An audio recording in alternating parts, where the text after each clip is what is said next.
It'll pop up. It pop up now. Same. I got it up on the P4. On my PlayStation. After I play this last thing round. We live. I believe we live with the Vorks. Yeah. Well, it says past. Past. It says Did past. you set it 12 to where seconds. it'll stay up? Broadcast. Yeah, because it's past broadcast that popped up. Yeah, so that means it's up. Channel. It went up. All right, so that means it's up because they do that with mine all the time. I'm trying to figure out. I'll figure that out. I see. He's streaming, so I'm just some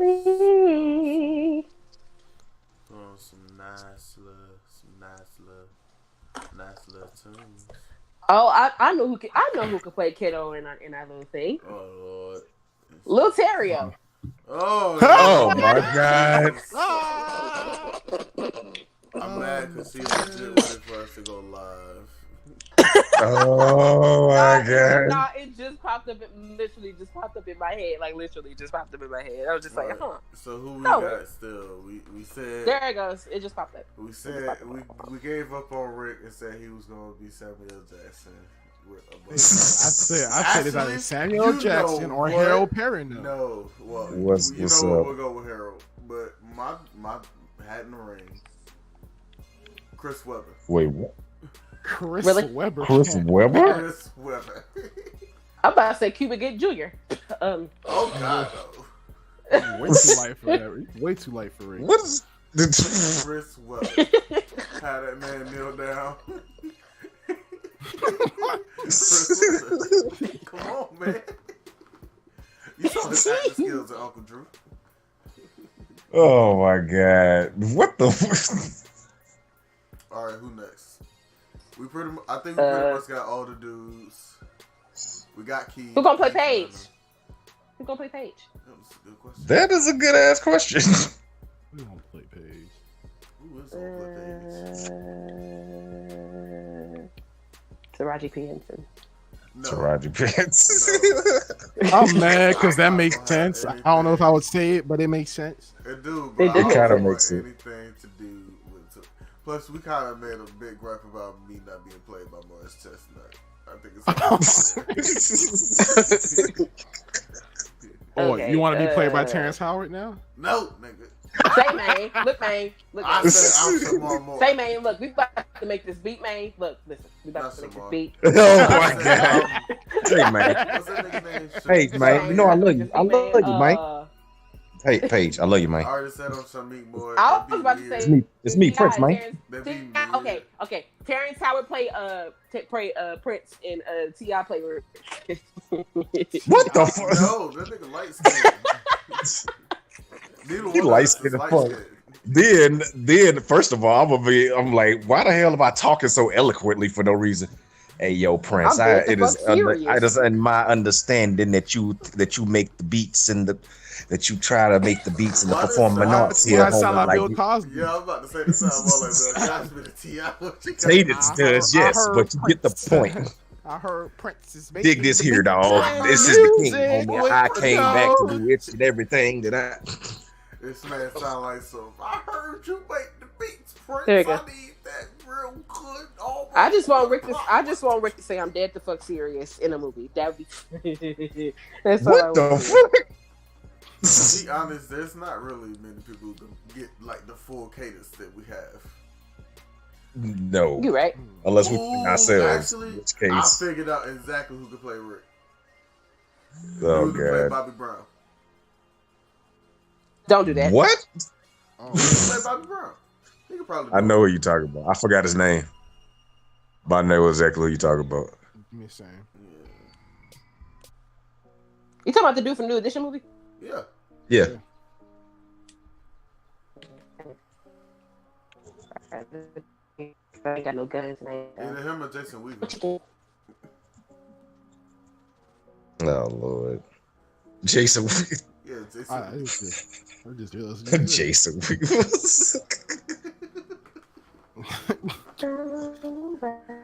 Being this bitch. Papa singing out of nowhere talking about some. I'm only one call away. That fucking time up. All right, I think all the links out. I think we are quit. We're playing with? We're playing with. Playing with? Stacey Dash. Don't do that. Oh my God, no. Hey, hold on. Don't do my queen. Don't do my queen like that. Hold on. Look, her white side I'm ain't that kidding. present.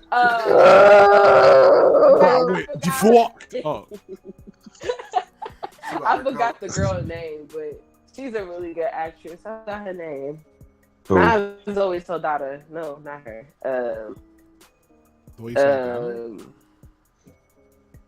Not Nakamura from Nakamura. No, not her. I forgot her name. Movie she been in, TV show she been in. The girl from Love and Basketball. Oh, Sanaa Lathan? Oh, no, that sounds pretty good. Huh. That's not bad. That makes sense. That's not bad. That makes sense. All right. Okay. So the only one left is I would not do her like that. I would not want her to Stacey Dash. The only one left is Shawnee. I don't know who the hell could play Shawnee. Monique? I don't know. Don't do that. Don't do that. No. I love Monique. Oh wait, I got another one for Rick. All right, y'all ready? I don't know. Oh, why I'm thinking Jesus. this better because this man's acting caliber is genius. Jamie Foxx. That would be hilarious. That would be hilarious. Please. Oh my God. Tell me he couldn't. That would do actually it, be though. really funny. Tell me he couldn't do it. That actually be really funny. I would actually enjoy that. Hell yeah. Jamie Foxx pull up. Fuck you. Fuck you. Fuck you. Fuck you. That's how people say it. Exactly. All he got to do is change the U to that, and bam, he got Rick. Nah, fuck that. Fuck that. It worked. See? Yeah. Look at that. See? Look at that. It definitely works. All right, shout out to anybody who may be in the building. What's up, Kills? Waukee got a safe? I don't know. Hello. Wait, what? Oh, The the question. category is on DMC. What the hell? You have to switch that to the talk shows and podcasts. What's up, Kills? It's on what? It's on DMC it's on. 5. Oh my God. Your last stream was on Devil May Cry 2. It was. I had to change it. I don't know why it does that. Well, what's up, Kills? And the whole point of our overlay here is everybody chose their favorite anime character to represent them on our overlay here. Pages was And- second. And Key chose Maka from Soul Eater. So Yes. And Need to the catch up on it. chose I Levi. don't know, watch like I should. was with Death. You. Not Death. Soul. The safe. And I chose Levi because I'm a calm ass nigga, but I'll kill you. He better. He's the happy Levi, person in the world. Levi I ain't does put have that man- demeanor. I ain't decided to put that man in the whole apron. Nigga, you better, nigga, if you had put me in a fucking apron out. This podcast is over. And Prynce, I forgot this for My Hero, but he's the dude for My Hero. That's Who? what I This Shima? nigga said this Paige character have a dick like tail. Oh my God. wow, I'm not answering that. Babe, go to I bed. can't answer Go that. to bed right now. She got a tail. Yes. I don't think it's dick like, but I mean, as far as it being a cylinder, I guess, but other than that, not particularly. Well, on that note, that's when we start this podcast. So let's say what's up, everybody who may be in the chat. We are here with episode 9 of the Terribly Terrific podcast. Terrific content made by terrible people. Episode 2 here on the Twitch side. Shout out to the people watching on Twitch. Shout out to the people on YouTube who are watching this after the fact. Appreciate everybody on both sides. We're here with episode 9, which I said again. And we also here with our, great, colorful, and just chilling, panel-ish. We're missing one person. She's having kind of a rough day, so we'll let her take a break this week. She'll be back next week. But as always, when we start with the introductions, we start with the ladies, or lady, I should say, this week. Key, go ahead and introduce yourself to the people. Hello. Keep these here. Ain't got I have a lot to talk about. I always say that, and then I'm talking about a lot of shit. But yeah, we gonna get this pop culture today. You know, some RAZ B, some Tyson chicken nuggets. So yeah, the y'all taxi time, and yeah, that's all for my intro. God damn it, move. That works. Sorry, I'm playing around. Chicken. Well, anyway, next up we got the homie Prynce. Introduce yourself to the people. What's up? I'm Prynce. Y'all almost didn't have me because I'm legit going off of almost 24 hours with no sleep. But damn, I'm here. Take your fucking ass to bed. I would, Sheesh. but then the stream get cut off at the moment. If I did, You talk about after the fact. I probably will. But anyway, yeah, I have the least amount of topics today in this music category here, but we still gonna do the doggone thing like we always do. definitely know it. Next up, we got the homie Rick. Introduce yourself to the people. Well, what's up, people? Just out here chilling on this Sunday evening. Hope y'all had a good day. Hope y'all had a good day, good week, a weekend, all that good stuff. So let's get to these topics and whatnot and discuss things that's happened over this past week. Most definitely. And last but not least, there's myself. For those who do not know me and this voice, it is CedrickTheCreator, a.k.a. CedrickTheGamer here on both Twitch and YouTube. So, and as I always say, let's get to talking this news and nonsense. And I will start with gaming as we always do. And first up, I'm pretty sure everybody has heard this. If you keep your ear to the airwaves in the gaming industry, Google try and make big moves out here, trying to get their foot in the door in the gaming industry with this thing they just announced this past week called Stadia. Now, for those who may not know what this is supposed to be a whole new streaming technology that Google is going to be launching here. And the way it's supposed to work is, well, the way that they advertised it and the keynote, I watched a good amount of it. Like I said, for people after the fact, I'm going to link the article below on the YouTube side. So definitely check the description if y'all want to go ahead and see a link to the keynote that's explaining everything in detail. But I'm going to just hit you with the big parts here to explain how this is working. So like I said, it's supposed to be a new streaming technology.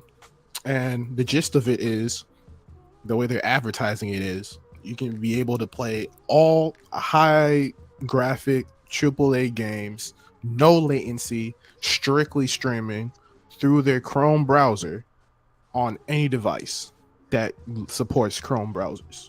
So we're talking about televisions, we're talking about phones, we're talking about tablets, and for televisions, it's mostly through the Chromecast device. For anybody who knows what the Chromecast device is, you use that, you can play off TV, you can play Chrome browser off your phone, off your tablet, pretty much anything that you can get yourself a Chrome browser on. Right. And mainly for anybody who's probably like, how the fuck are they going to be supporting and running this shit? Pretty much from what they're saying is they're going to be running all the the latency, all of the graphics, rendering, all that good stuff through the Google data service that they have globally. And from what they're advertising is, we're talking about absolutely no latency, high fidelity graphics. First game that they actually put forward to you people can really see is Doom Eternal. People don't know what Doom Eternal is. This is the sequel to the Doom reboot that came out a few years ago. That's going to be the first game that they're showcasing here on the Stadia platform. What else do we have here? And of course, advertising that all these stuff is running at 4K, 60 frames per second. And I'm pretty sure everybody's seen the wireless controller. If you haven't seen the wireless controller, you can quickly Google it. It's all over the place. They're advertising that. They're advertising that to be a wireless controller that connects via Wi-Fi, and it can detect which device that you want to play on and instantly connect. So is Wi-Fi not Bluetooth? That's what they said in the keynote. That's gonna piss me off because my Wi-Fi already shut. It's going to connect to whichever device that you want to play through via the cloud. And literally you can, and from what they showcased in the keynote, you can literally, if you want to switch through devices, it literally picks up right where you left off. So it's literally instantaneous switching between platforms and between devices for what they showed in the keynote. And there's a lot more stuff that they get nitty and gritty with. Also, they definitely push cross-platform play, as well as advertising that you can literally transfer any save data from any other platform to be able to continue over here on this side. So it's a lot that they're promising with this streaming platform. And of course, they're advertising it to be the next step in gaming and whatnot. Right. So it sounds good. It looks good. So of course, as I always do, I open it up to the panel as well as the people in the chat. Do you really see this actually working? Do you really see this being the next step in gaming? Yes and maybe. no. Yeah, that. Yes and no. I just don't like the fact that it's a Wi-Fi controlled as controller, and I already have trash ass Wi-Fi as it is, so that's not gonna work. But it's a good concept. I'm not gonna knock it, but they're also advertising. A lot better. Before I let everyone else continue, they're also advertising that it is not mattering what hardware that you have. Like they say, it should be able to run smoothly, no latency, on even the lowest end laptop or device. Okay. All of these ideas sound fucking amazing on paper or whatever. That's what I'm saying. You know, like basically, like especially, but like I feel bad for people who don't have good Wi-Fi or like can't, because like if you live in the middle of nowhere and you ain't got no fucking way to get internet, that's your ass or whatever. You feel me? But they just don't have to have. Exactly. And even still, like some hotspots just can't fucking, run that well depending on where they are. But on paper, it definitely sounds good. And I didn't watch like the little, like, the keynote speaker and everything, like when they was talking about it. I probably should to like literally hear every single thing that they said. I watched Game Ranks talk about the top 10 things that they took away from it. And from what they were saying, it sounded, of course, it did sound like good on paper. And like, it being fucking 1080p to 4K, like 60 frames per second, like streaming, which sounds fucking beautiful if it works. Yep. You know what I'm saying? And it's like a lot of people like were in the comments, they was doubting that it could even do the basic shit that it said that it could do.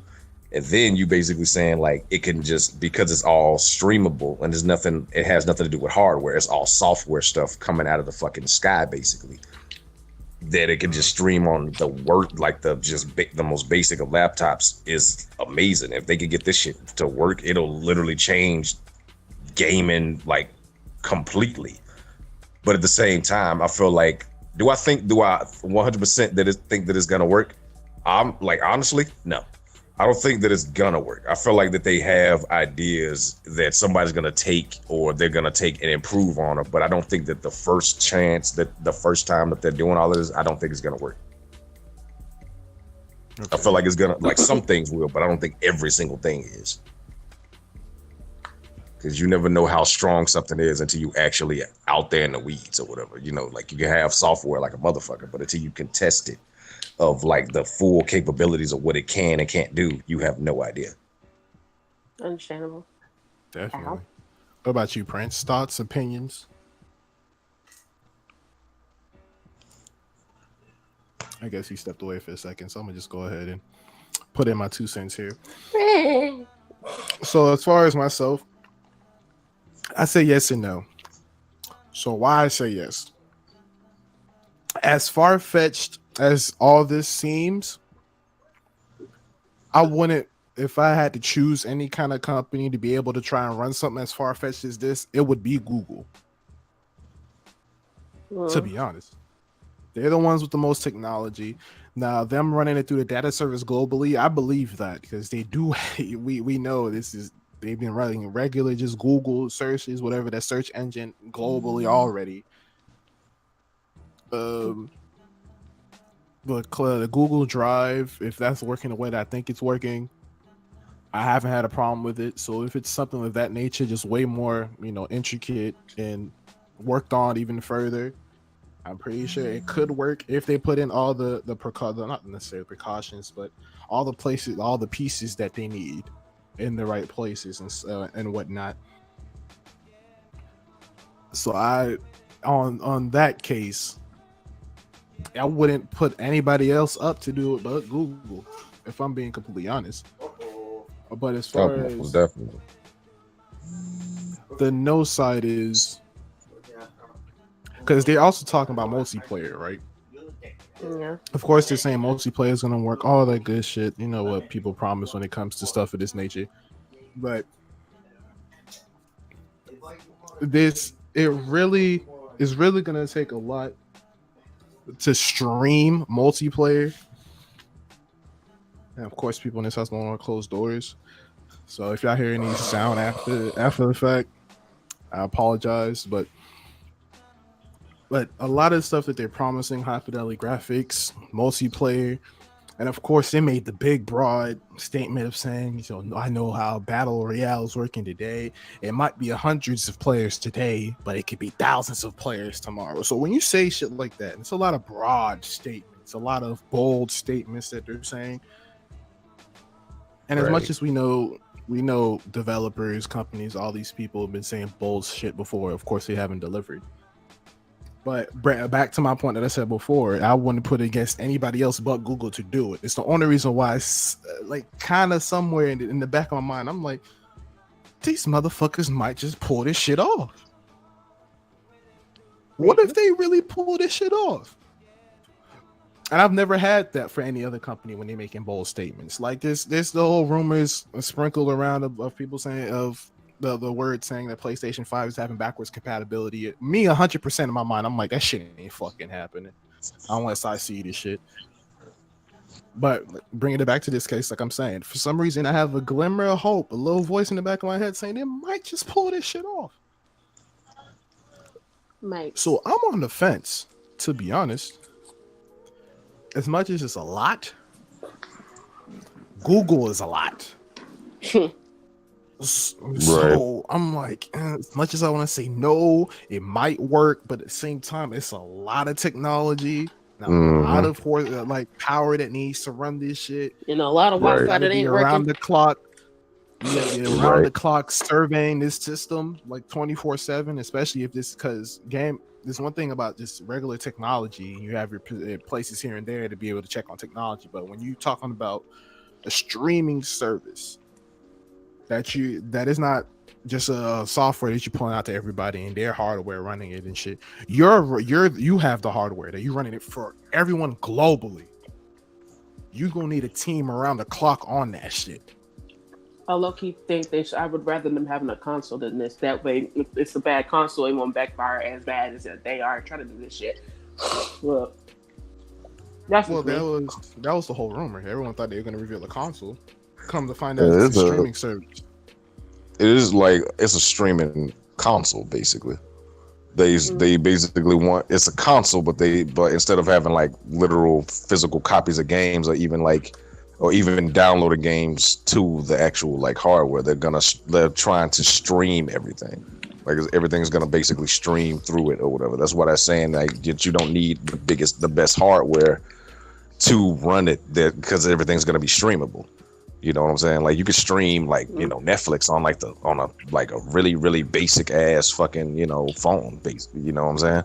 Yeah. It all just depends on Wi-Fi power. Basically, it has nothing to do with your actual phone or the actual device, which on paper, like I said, sounds amazing or whatever. And of course they would say that this is going to be the future, but do I think that streaming games is going to be the future of things?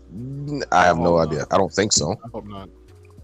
I think it's going to have, I think it's going to be interesting, or the stuff that you can do with streaming and everything is going to be interesting, but I don't think that it's going to be the be all end all.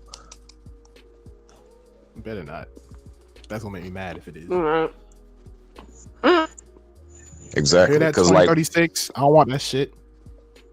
Because my thing is this: when you buy a game, how does that work? Like, do you constantly like have to keep like paying a subscription to stream this shit, or do you own it? That's a good Is it question. like PS We Plus probably talked about where it in you the can't play last half of anything it, if you do it? but it's supposed to work more like a PlayStation Now type thing. Because PlayStation Now, it's kind of basically the same thing. It's you stream the games or whatnot. So I'm guessing you pay for the games, you get it, you play it wherever you want to go, wherever you have a Chrome browser, stuff of that nature.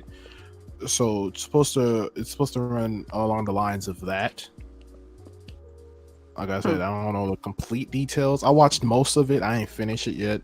It's about an hour. I watched about 40 minutes of it, so I still have a little bit more to watch about it and stuff of that nature.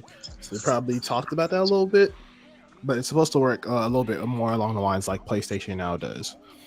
But which is interesting that I bring that up, because that can segue right into our next topic here, which I don't know if Prynce is here, so he can pull up the picture for y'all. But either way, we can still talk about it. There's a rumor floating around about our homies at EA. Now, what about EA? Oh, that boy is gone. It's gone. He's out. He's really wow. Oh man. Hey man, we're gonna go up. We're gonna do what we gotta do.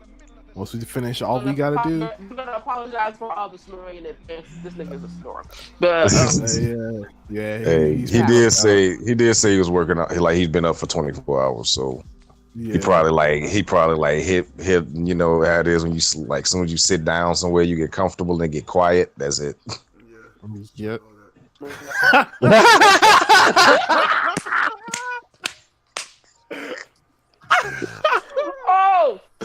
Oh my god. Classic Prynce. We should be used to this. We should be used to this. Classic Prynce. Wake up immediately. Yeah, you woke up just in time. We were literally going on to the next one. We were still talking about Stadia, but we going on to the next one here. So pretty much, you get it, bro. You get it. You get it. I don't know why you. If need be, I will do music. but when it comes down to it, I don't think most people could stay up past 24 hours like that without passing out somewhere. So it's all understandable. But you all good, bro. Like we're talking about here, next topic, there's a rumor flowing around about our homies EA Access. So for people who may not know about EA Access, this was another series that was over on Xbox, and the gist of it was you pay a subscription and you get access to pretty much the whole, I won't say the whole EA library, but a good chunk of it that they've released for the EA library. You get to play anytime, anywhere, of course on your Xbox, stuff of that nature. Pretty good deal if you're a fan of some EA games and stuff of that nature. So the rumor going around is EA Access is possibly coming to PlayStation 4. What? It's possibly coming to PlayStation 4. So, but like I said, it's a rumor, so you take it with a grain of salt. Now, what's arisen this assumption for a lot of people was there is an image flowing around on the internet of someone that was in the PlayStation store, and they saw a little advertisement tile for EA Access in the store. So it's prompted a lot of people, I'm pretty sure, including the person that captured the picture and a lot of people that saw the picture, that EA Access is possibly coming to the PlayStation 4. And what makes it funny is initially when EA Access was first launching, they did bring it to PlayStation to get it on PlayStation 4, but PlayStation turned it down. Now, the reason that they most likely turned it down is this is around the same time that PlayStation Now was ready to launch. Oh, right. PlayStation be greedy. They don't want no competition. So they went ahead and turned it down. But now that this rumor is floating around, it may be coming to the platform. We don't know. So as always, Would I open it up to the panel as well as the people in the chat? For people who may on PlayStation, are y'all interested in EA access? Would y'all want EA access? No. Here's the. I have a legit reason. I have a legit reason for why. For what I want to ask, was it good on Xbox? Pretty decent. Pretty decent. Okay. How much is it? That I don't remember the exact price. Actually, I'll look it up for you.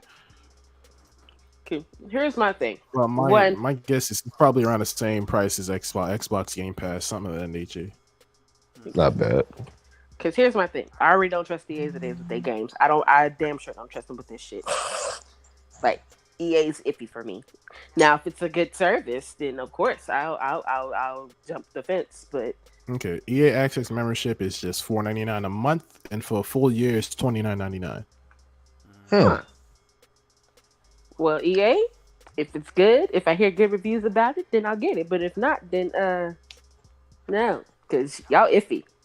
And seeing here, I'm guessing there's a section of EA Access where I'm guessing there's a whole. Well, no, I wouldn't say there's a whole section of free games. I'm pretty sure all of them come free with this shit, but apparently there's a section. Like I said, I don't know the nitty gritty of it and all of that nature. How they price off games, if they price off games. But this is it kind of like PS Plus? If it's like PS Plus, ain't no point in me getting it because I already have PS Plus. No, it's not like PS Plus, you know, since we all get games monthly, because that's what Games with Gold is on Xbox. Right. They get it's the basically same thing. like what the fuck? What is the equivalent? It's basically like same way we get PlayStation Plus free games every month. They get Xbox Games with Gold. They get 2 games per month. But if I don't know if they still run it the same way they did on 360, but back they get 4 games. You get 4 games? They get 2. Yeah, they get 2 Xbox One games. They get a 360 and a Xbox game. Okay.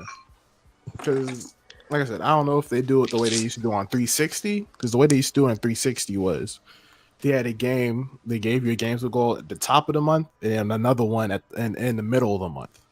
Back on 360. I don't know if they still do it the same way for Xbox One. Because then again, like Rick said, they get 4 games now. So I don't know if they do it the same way. Maybe 2 at the top of the month, 2 in the middle of the month. I'm not sure, but yeah. I have to see it. I'll have to see what it's about first before I actually commit to it. That's just me. I don't know. But yeah, Well, that's fair enough. What about you, Rick? You want it? You don't want it? You're interested? I'm curious. It depends on how much it is that would determine whether or not I get it or not. Like if it's like $5, I don't necessarily see a problem with it. If it's another 10, then fuck that. Cause I'm pretty sure it's gonna be the same pricing as they do on Xbox. Yeah, that would only make sense. But it depends. Like but I don't even know. You said it's all the games that EA has released, like what thus far, period, or is it just like I don't know if they released their full library on there, but I know it's a good amount of them. And I'm sure, if I remember correctly, they do it kind of the same way they did Xbox Game Pass. A lot of their new titles, they tend to let them release on EA Access as well. So sometimes you can go ahead and try some of these new games, not paying the full $60 tag. You go ahead and try it on EA Access if you have it already. It's not bad. Well, I'm interested. I mean, I'm interested legit. Because I don't necessarily see. I was about to say it would be hard to fuck this up, but of course they probably figure out a way.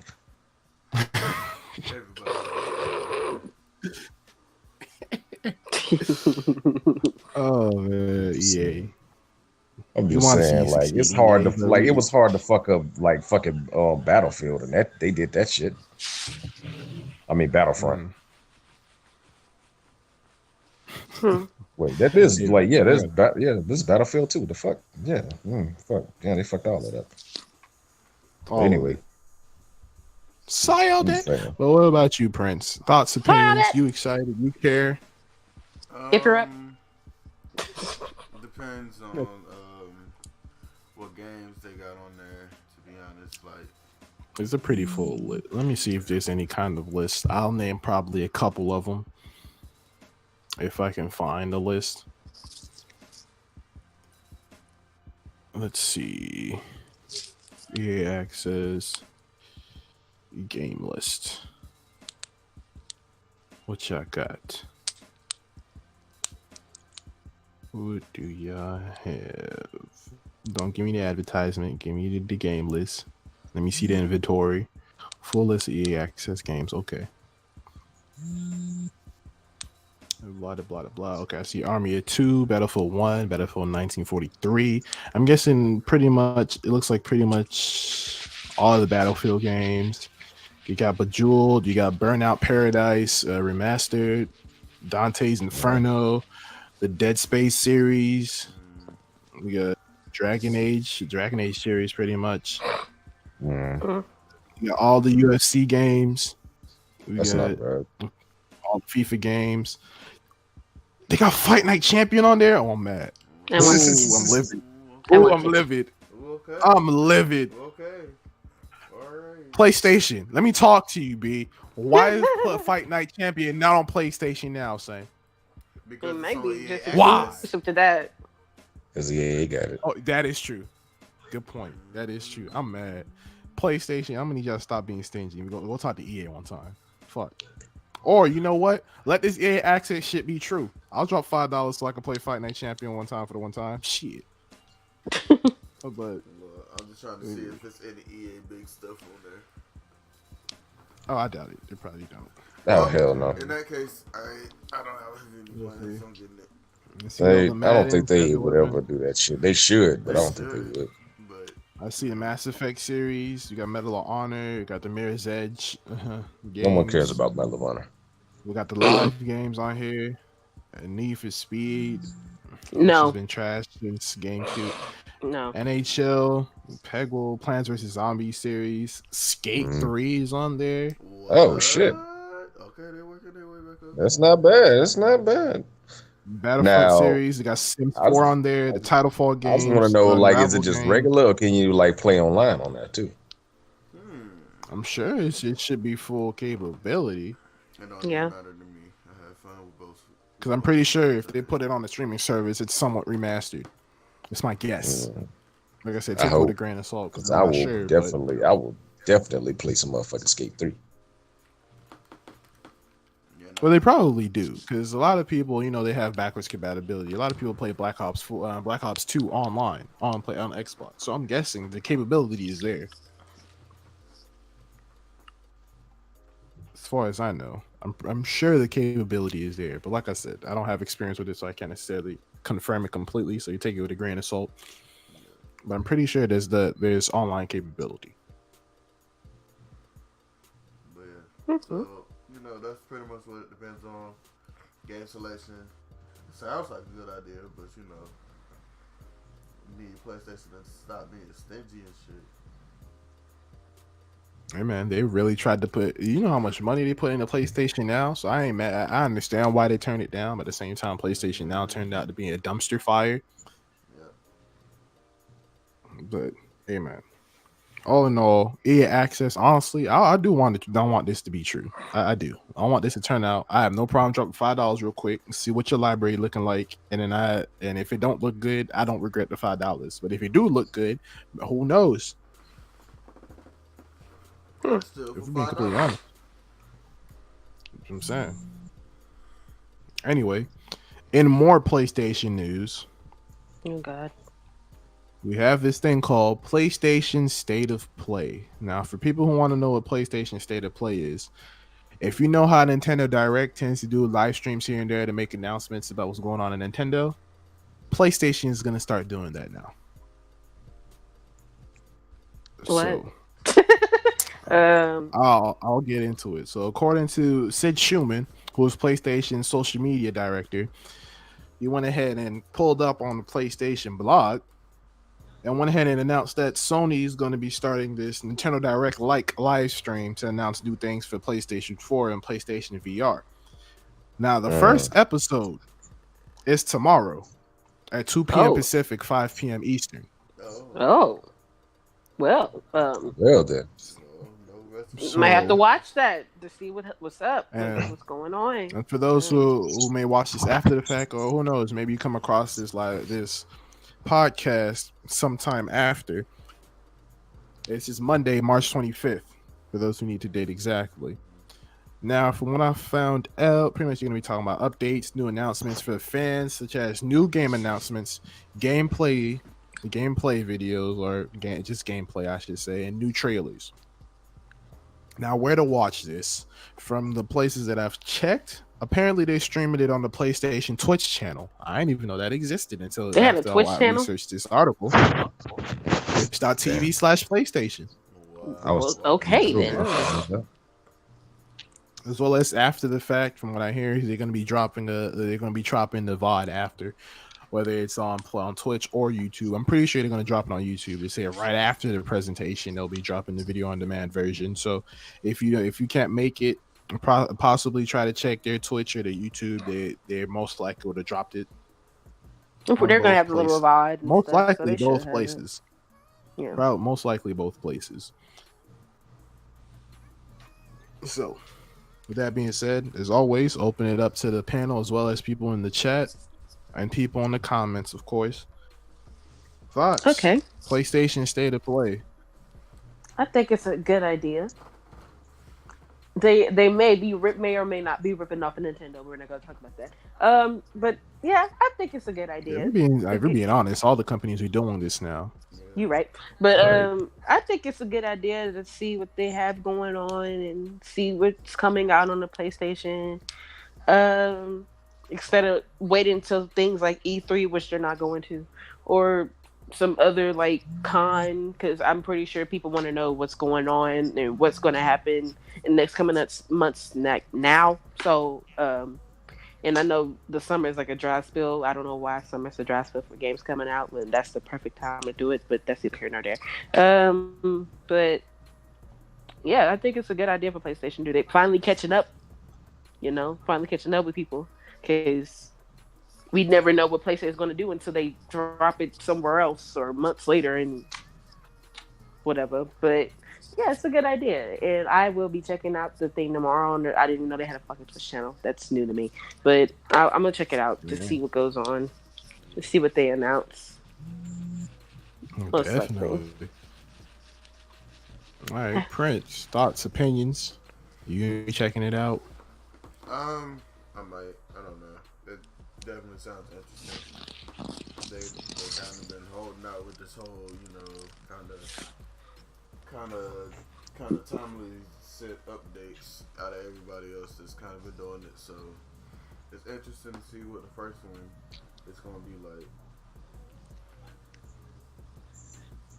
like. All right. So Rick, thoughts, opinions? I mean, I guess it makes sense considering that they ain't going to motherfucking E3, so they got to show something at something. Isn't it basic? Don't they have like their own little like fucking thing that they do right before E3 anyway though? Yeah, PSX. Exactly. So bless you. So this is like a pre PSX, which is a pre E3. Pretty much. To be honest. Well, they're not going to E3, so it makes sense. That's what I'm saying. So, I mean, I don't know. Part of me feels like I don't know. I don't know the intentions or whatever, because like a part of me feels like they haven't given us fucking no release dates for like two of the biggest games that people have been waiting on. The Last of Us 2 and Ghost of Tsushima and shit like that. Like they had release dates, next thing you know, they're gone and nobody knows anything about it. Where is Last of Us PlayStation? I'm concerned. Because I want to play. Part 2? I'm upset. They probably pushed it back. It's right beside Detox. It's right beside Detox. Oh, it's gonna come out. I feel like that shit on like a lot of people keep speculating that it ain't gonna come out till like next gen, and I'm like, shit, I hope not, but why? Y'all been pushing that was gonna come out this gen since the game finished having it to run on PlayStation 3 in the first place. Oh, of course, they know that. I know that, and I'm like, it makes sense because I'm like, you re-released it on PS4, so why not make this one on PS. But I don't fucking know. I don't know what they're doing. But I at the mean, if same there's time, some problems with the game and y'all want to fix it before everybody get on your ass about it, then go ahead and keep pushing it back. But if there's nothing wrong and y'all just pushing it back, just to push it back, I'm fighting it because I want my game. No company pushes sequels back just to push them back. These companies are money hungry on purpose because I'm like, exactly. You can't make money while it's on the shelf. They already know The Last of Us 1 is done great. A lot of people have that game in high regard. So the sequel, they don't give a damn if it was good or bad. They're gonna put it out here for this money. So that's the only reason why I won't say they pushing it back just to push it back. To be honest, as far as the state of play thing, it's a good thing, and I see it as a bad thing for me a little bit, and I'll explain why. Now, for the good thing is, nobody's seen PlayStation be this transparent about what's going on with them anyway. So everybody's excited to see what the fuck is going on with you, especially with all the news is about you just pulling out of E3 out of nowhere, and everybody's saying these certain games here and there getting pushed back, and you're hearing this only from the developers, not through PlayStation. So everyone's like, what the fuck? What's going on? What's good with you? So the fact that you're doing this, all right, maybe we'll get some insight. We'll see what's going on. All right. As well as we ain't got no problem but just pulling up to a live stream one time to see what's about to be dropping and shit. True. Now, the only reason I'd say this is a little kind of bad. Now, when I get into that, I go ahead and answer the question you asked a little bit earlier, Rick, as to what the fuck is going on with them. To be honest, they pulled out E3 and doing all this other shit because they feeling cocky and they have enough pull to build their own gaming atmosphere. No, they don't. If I'm being honest with you. No. Like, we don't need E3, we won't need places like PAX, all that other shit now. Now we got enough pull to have our own conventions, have our own live streams like Nintendo Direct, do all that shit, to be all Sony, all PlayStation. I get that Sony is big and PlayStation is at the point where it is now, but you always need another push to get your shit out there. Always. E3 was a good thing for them. And I pulling out low-key a bad move to me, and pulling out of PAX because they were supposed to go to PAX and they never did. So I told you, because it was a whole bunch of Xbox and no PlayStation. It's lining up with the story I'm saying here, right? My point. Yep. And it brings it back to the conversation I think we had last podcast. If it wasn't the last podcast, it was 2 podcasts ago. As to big gaming conventions like E3, PAX, stuff of that nature are going to start to die out with all these other companies pulling out and doing their own solo events now. And a lot of people were bringing that conversation back up once this was announced, because now they feel like, all right, now this is Sony confirming that now they feel they're going to start feeling like they don't need to pull up to these conventions anymore, because now they got own pull, like I said, to make their own gaming atmosphere and everything be all PlayStation, and I have to share shoulders and share space with other companies. Not necessarily saying I hate them and shit, but it's like, well, if I got enough pull for my damn self, and I could probably make more money instead of probably sharing this space and shit with everybody else in the industry, everybody else at this event, I'm gonna go ahead and throw my own event, be it about all me, and it'll be a good time for me. I ain't worried about everybody else. Everybody else doing their own shit, but a good time for me. And it's not just Sony that's feeling this way now, because all these other companies are pulling out doing their own shit. So, like I said, it brings you back to the conversation we had last week. Play stuff like E3, probably PAX, stuff of that nature. You're gonna start disappearing in the next few years if everybody keeps following this track. So that's part of the bad side about stuff like this. So now I like PAX. PAX was fun. I don't want them. I don't want them to go away. You see, that's the thing. Everybody's doing their own solo events now. Sony's doing it. Well, Xbox not necessarily doing it. My Xbox is chilling right now. Xbox chilling. Did Ubisoft pull out? No, I don't think Ubisoft pulled out. Was it Ubisoft? Or They haven't. They haven't. It was. I think it was EA. It was EA. EA pulling out, doing the whole EA Play shit. Yep. Oh Lord. It's the thing. Companies they're starting to pull out now. In the next few years, if these solo events go well, I promise you these other companies are gonna start following suit. Yeah. So shit like E3 ain't gonna be happening no more.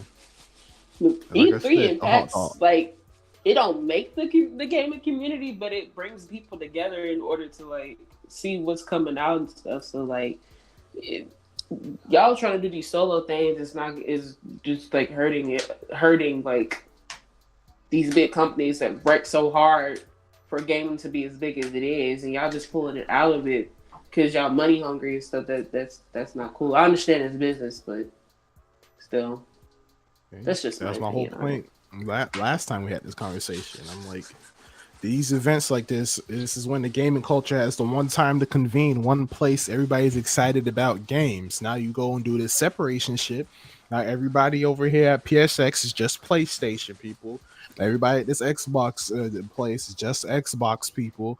Nintendo people are only over at this Nintendo event. People who mess with EA's it's just over there at EA. Maybe places like that you may see some PlayStation, Xbox people mingle here and there because EA they release their shit cross-platform with some of their titles, but it's neither here nor there really. You separating the culture, to be honest. You separating the culture now with shit like this, it makes it even easier to separate the culture. So this is what I'm on the fence about this.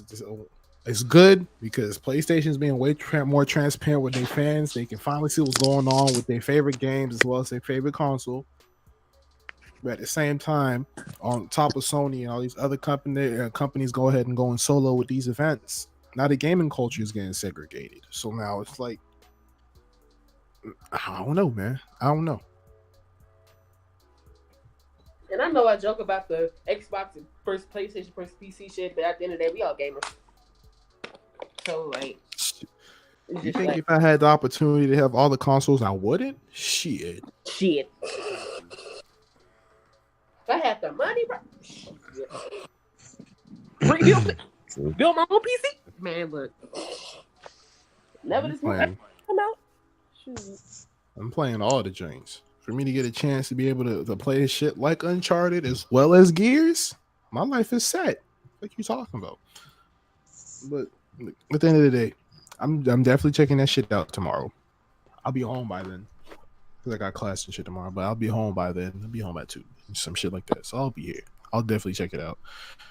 All that stuff. We'll see what PlayStation got in store for us.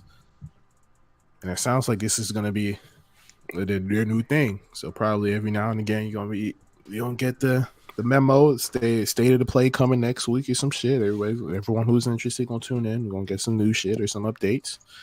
Just like Nintendo Direct is. So we'll see. Anyway. Next up.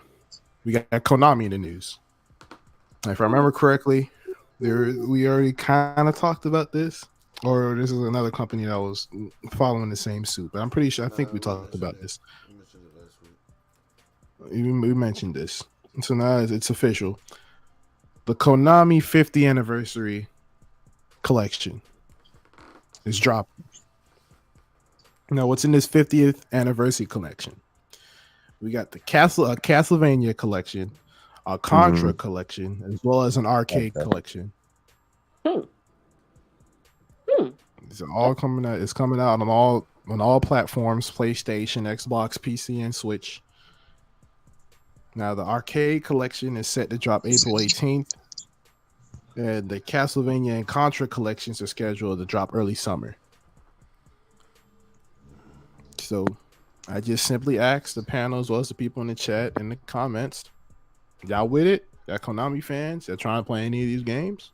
I've never like it. I don't hate Konami. I don't hate Konami, but I haven't like been invested in them like everybody else. But if for the fans that actually do like Konami, that would be good for you guys. Play a lot of old classics. I'm not really. Yeah, the whole Castlevania collection, bro. Yeah, Castlevania's fire. I never played it. I've always been in the Capcom. I've always paid attention to Capcom, and I didn't get anything else for some reason. But that's I get you. Hey, preferences, bro. Yeah, it's hard as fuck though. Older ones, and y'all know I'm young as hell. So hey. Yeah, so it is what it is. Yeah, so I don't really know about it. I ain't that much younger than you. I know about it. Exactly. It's all about research. It's all about if you really looked into it or not. Yeah, but I haven't done my research on it. So Congrats. Prynce, thoughts, opinions. You with it? You not with it? Nah, I'm with it. That's definitely dope. That they actually decided to do this for their 50th anniversary. It was hinted at, as we said last week, and found out this week that wasn't just a hint. It was a preview for what's actually going down, and I'm definitely ready to see what's up with it. Most definitely. Rick, thoughts, opinions? I mean, it's interesting that they definitely went back and brought back all the old classics, so people that's like that are nostalgic for can play them. People that's never got a chance to play that wanted to play it can play them. Hopefully, that means that. Shit. Don't die. No, you good, man. I'm choked up with emotion. Nah. But hopefully other companies will follow suit with that as well as like re-releasing stuff, especially if you have if you completely own your entire backlog of games. Like, I don't see why you wouldn't re-release them. Big. Exactly. I feel like they have they have a little legal trouble with that, especially like Fight for New York, because they have to talk to Def Jam and shit and all of this and all the rappers that's involved, etc., and get into contact. I think there's a lot of legal issues dealing with that stuff, but at the same time, I feel like you can re-release it, and if not, do what fucking 2K Playgrounds did and just remake a fucking street. Like NFL and the NBA Street version of it, and then just re-release it. What the fuck? Exactly. Even though I'm pretty sure, you don't even have to you can. Well, now you would kind of have to do that. I'm like, you could make a simple as create your player shit, make that shit online. It can be done. Like, I know y'all can do this shit, but anyway, I'm excited and short. It's short. Going off on tangents and shit. It be like that, bro. Get your thoughts out. But yeah, like I said, to reiterate for everybody who maybe just tuning in or just wasn't hearing before, we got the Konami 50th anniversary collection, which is including Castlevania, Contra, as well as arcade collection that are going to be dropping this year. The arcade collection set to release April 18th, and the Castlevania and Contra collections are set to release early summer. So if you're interested in those series, you're interested in the arcade games from back in the day for Konami, definitely be on the lookout. Both April 18th as well as early this summer. It's lit. Now, we got 2 more stories here. Next up, we in some more Switch news. I'm starting to feel like it's just Switch news, bro. This is Switch from out Nintendo Switch. The Switch out here making late gen new moves and shit. So for those who didn't know, recently there is a Nintendo Indie showcase that they had this past week. I didn't sit down and look through all of them. A lot of them are just some either I didn't know about the indies, or probably I think some new indies are on there as well. But there's one that really stuck out to me. I'll preface it with this. I feel in the past few weeks here, for people who've been following the podcast, we've been talking about this Nintendo and Microsoft partnership that has been ignited within the past few months with the rumors of Xbox Live supposedly coming to Switch and all of that stuff. So here's step 1 of this partnership. Now we got an Xbox exclusive that's coming to Switch, and this exclusive is Cuphead. Yep. Cuphead is coming to Switch. That was a matter of time. Arranged a different way. Honestly, this is right up the alley of Nintendo. To be honest, it's a perfect game. Right. I love what. I'm surprised. I was surprised it was an Xbox exclusive, low key. Oh, it was an Xbox exclusive. That's why I didn't see it on PlayStation. Yeah, it's an Xbox and PC. Xbox and PC. That's it. Because I really wanted to play it, and I was so mad when I wanted to play it too, because I like that whole. I like the art style. I like the concept. I like lit hell shooters. Yeah. It's co-op. Excellent. I was like, you know what? I really want to play it because I want to rage like that too, just to see how it is. Oh, yeah. I was like, Xbox, it ain't a console seller, but you got something I want, bro. But it was on PC, so I could like fuck Steam you. is a motherfucker. Well, yeah. Well, let's just say it's a Microsoft exclusive because a lot of the exclusives that Xbox, my PC gets it too. Right. But it seems like that is not the case anymore since this is coming to Switch. It's coming to Switch April 18th via the Nintendo eShop. So April 18th, watch the eShop, y'all. The classic Cuphead is coming to y'all. I know once I get my Switch, I'm definitely copping that joint. Cuphead was fire. Like Rick said, I fuck with the presentation. I fuck with the gameplay as hard as it is. Everything about that shit is great. Okay. So once again, April 18th via the Nintendo eShop, y'all getting Cuphead as well as a lot of other indie games. So if y'all are interested in seeing what other games, some other indie games that Nintendo was getting, definitely go ahead and check out the Nintendo Indies showcase that they had this past week. So now we move on to the last gaming topic of this week, which is interesting because we've had this conversation a little bit here on the podcast. For people who's followed us from the YouTube side here, we've had this conversation here and there for the past couple episodes, but it seems like it's coming to fruition now. What I'm talking about is there's an Xbox One S all digital edition that's going to be coming out. And what that means is no disc drive. It's discless.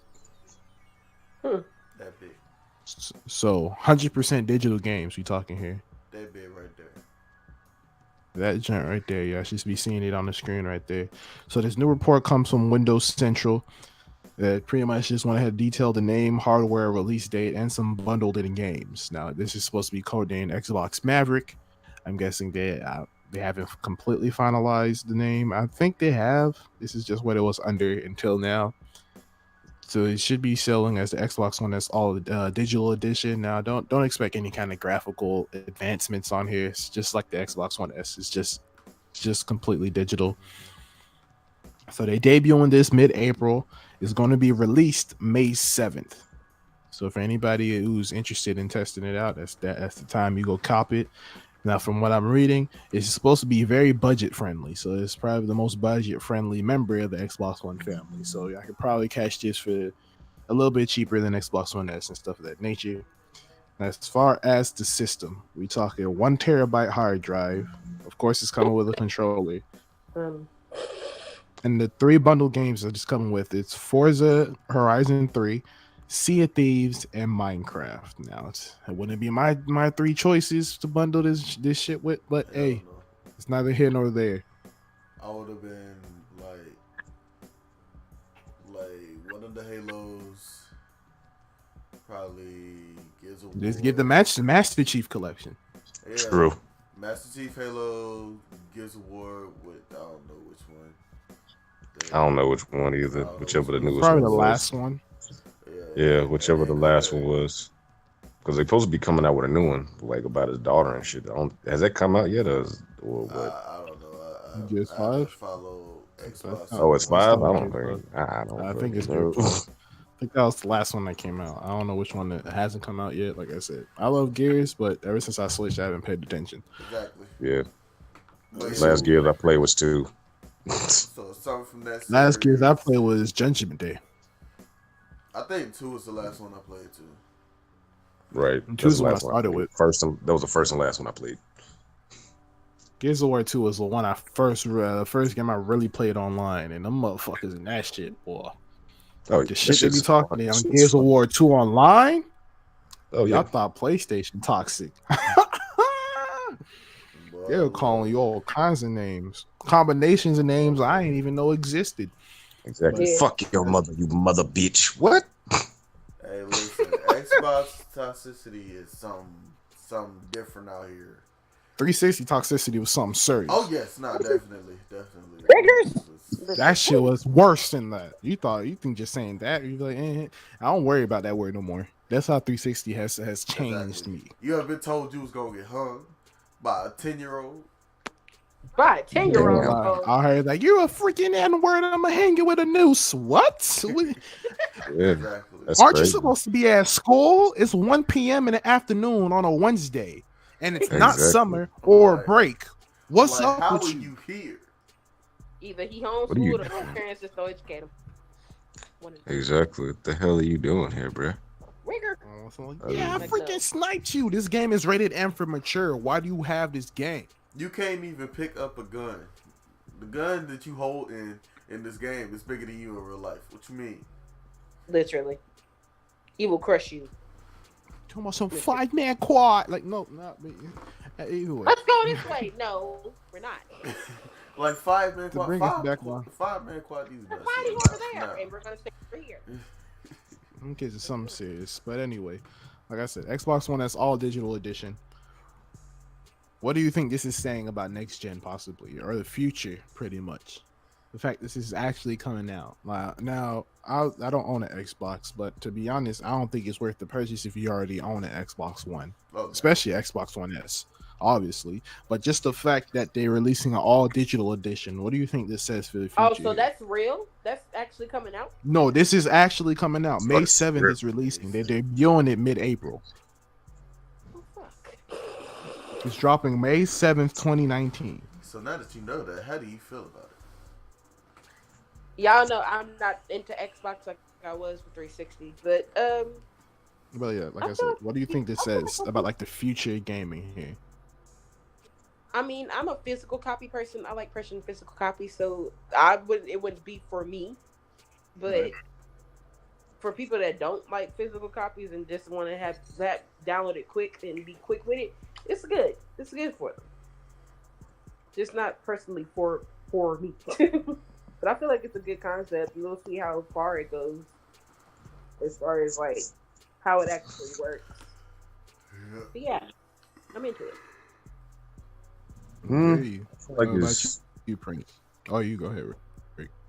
oh, I was just gonna say like I don't think it says, I don't know what the fuck it would say for next gen, because the amount of like how big games are getting or whatever, they're like 40, 50, 60, sometimes 70 gigs. Especially if it's like Anthem and shit like this, like 100 gigs and shit like that. So that don't make any sense. So why you would constantly keep downloading games to your hard drive or whatever? I don't think streaming is a viable thing right now. They don't have the working any things out. But I do think that for a cheaper price point, it's not a bad buy or whatever at all whatsoever. Like if you just want an Xbox and you just want some games or whatever, and you don't want to have physical copies, and you just like, this is just easier for me to have, then I don't think there's anything wrong with it. As a completely separate, its own complete separate thing, I don't think it's interesting. Well, that's you, Prynce. Thoughts, opinions. What you think this says about the future here? Well, what it says about the future is apparently next gen will have no disc readers, because Yeah, we talked about that before on the podcast. Huh? Yeah, because Xbox already pulling this, and you know PlayStation probably gonna follow.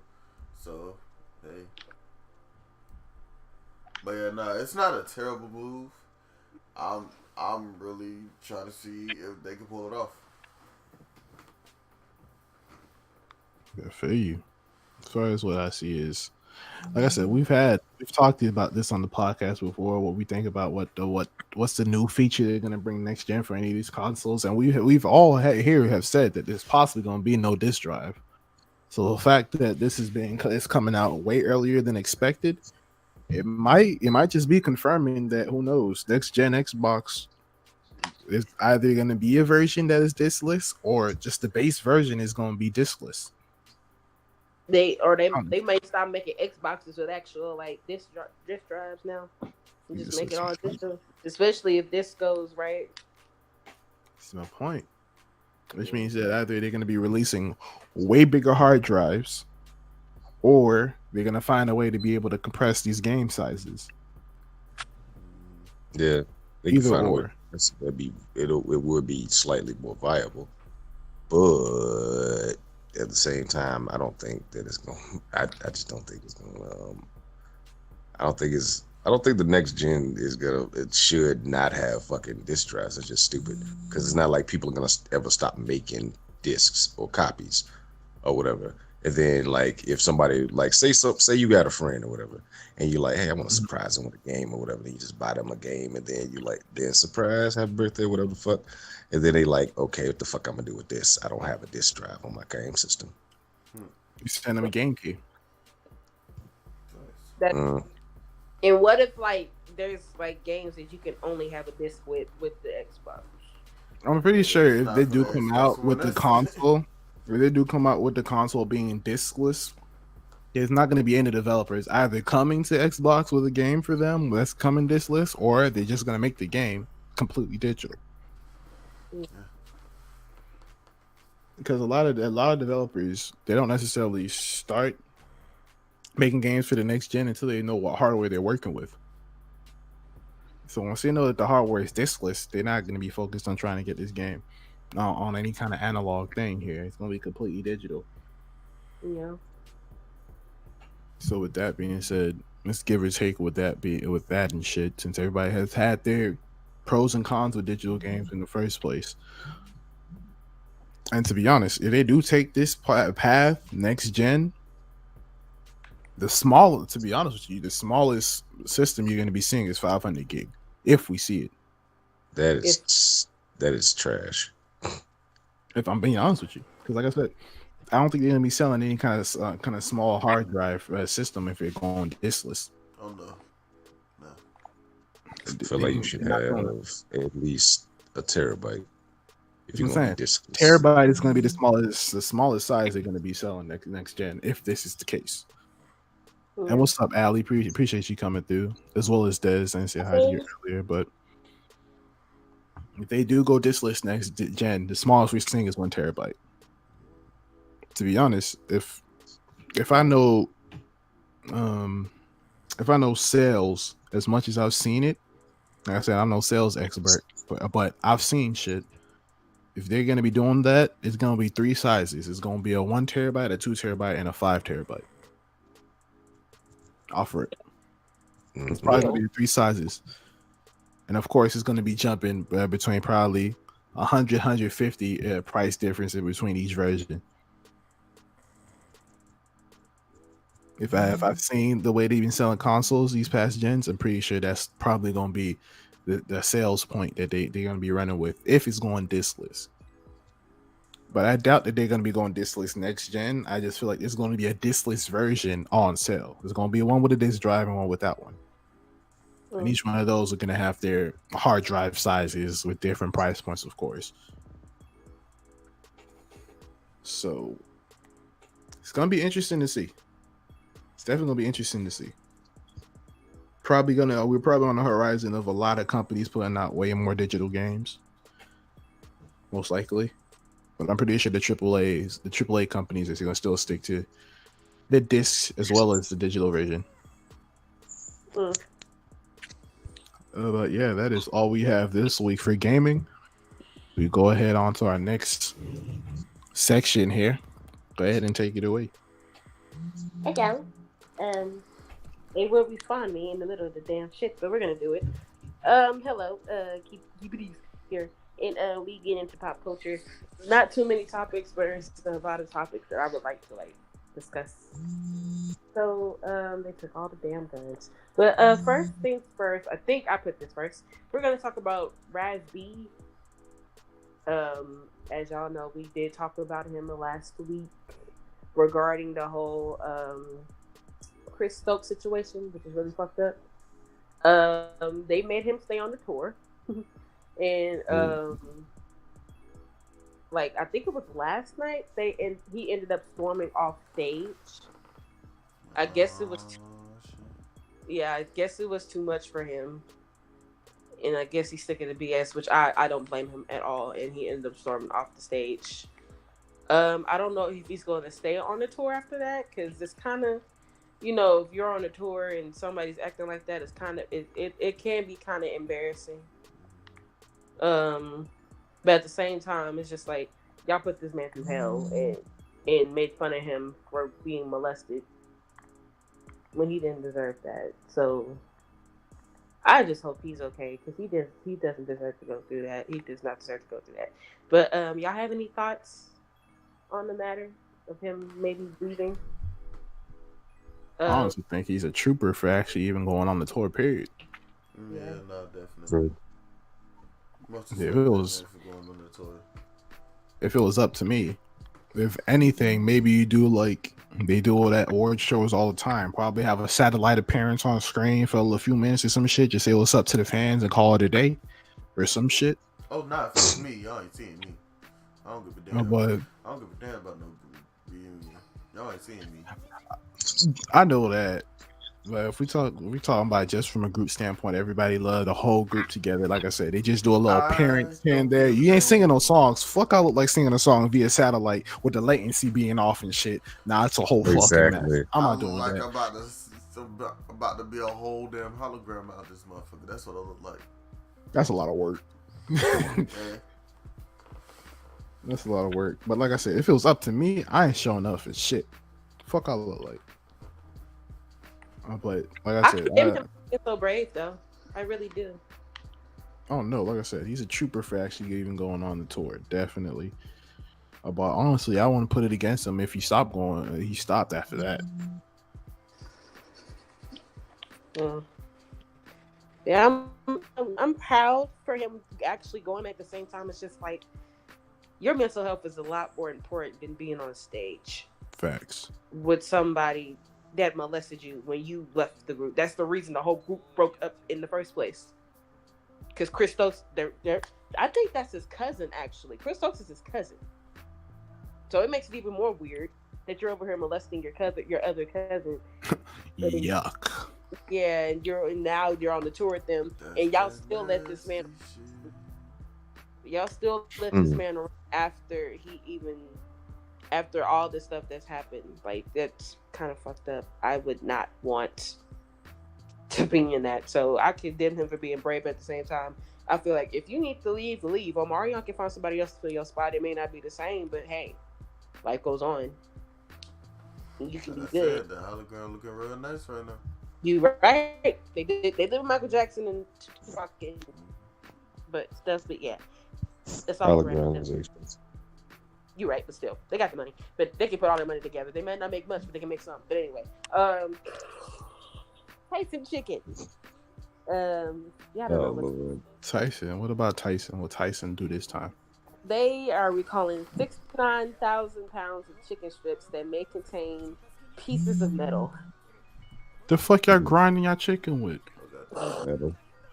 Metal. How dated is your materials that they chipping off into your product?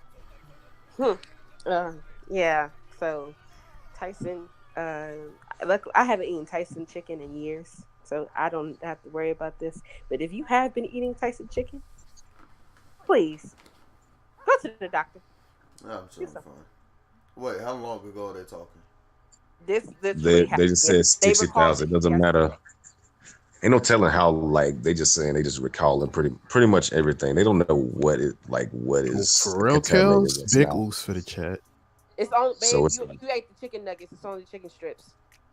Oh, yeah. Strips? I mean, and I know people are like, I don't even eat chicken strips. I'm like, yeah, but if you go to a restaurant and you eat chicken strips, guess what? It's Tyson, more than likely. Oh damn, that is right. Yeah, Tyson got a big monopoly. On this side of the market. The only place I go get chicken strips from, I know it's not Tyson. I'm pissed off because now I want some fucking chicken strips. South Dallas. Well, I can still fucking go to chicken strips. Messed up. If you ate some chicken strips and you feel sick, go to the doctor. Because more than likely you had metal in your chicken. More than likely, but be safe out there. Hopefully not lead poisoning or some shit. Hopefully ain't enough to lead to lead poisoning, but still go check it out because that's not okay. That's not fine at all. Like, Tyson, do better, please. Better, please, bro. In next news, keep Megan Thee Stallion in your prayers. She lost her mother this week. Oh wow. Yeah. Her mother had a brain tumor. Oh shit. I know the feeling. I lost my grandmother to a brain tumor, so I definitely.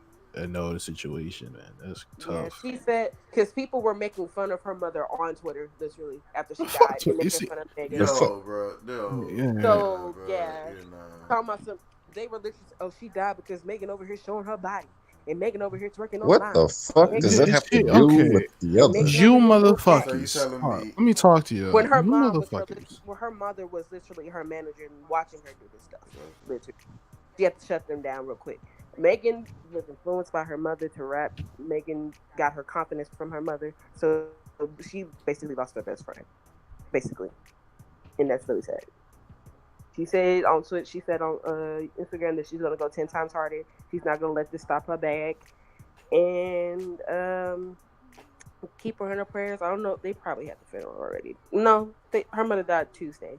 No, they probably had it. But then I have the next week. Yeah, unless she want to go. Or at back. least got It's arrangements Sunday. together for some time this coming Yeah, week. because I know she does not want everybody in her business. Right. She gonna have a private. There's gonna be a private ceremony. I wouldn't be surprised. Oh yeah, no, 'Cause definitely. Yeah, Oh, because fuck Megan yeah. Thee Stallion, she's very, very private. I You know a respect lot, that. but you don't know a lot.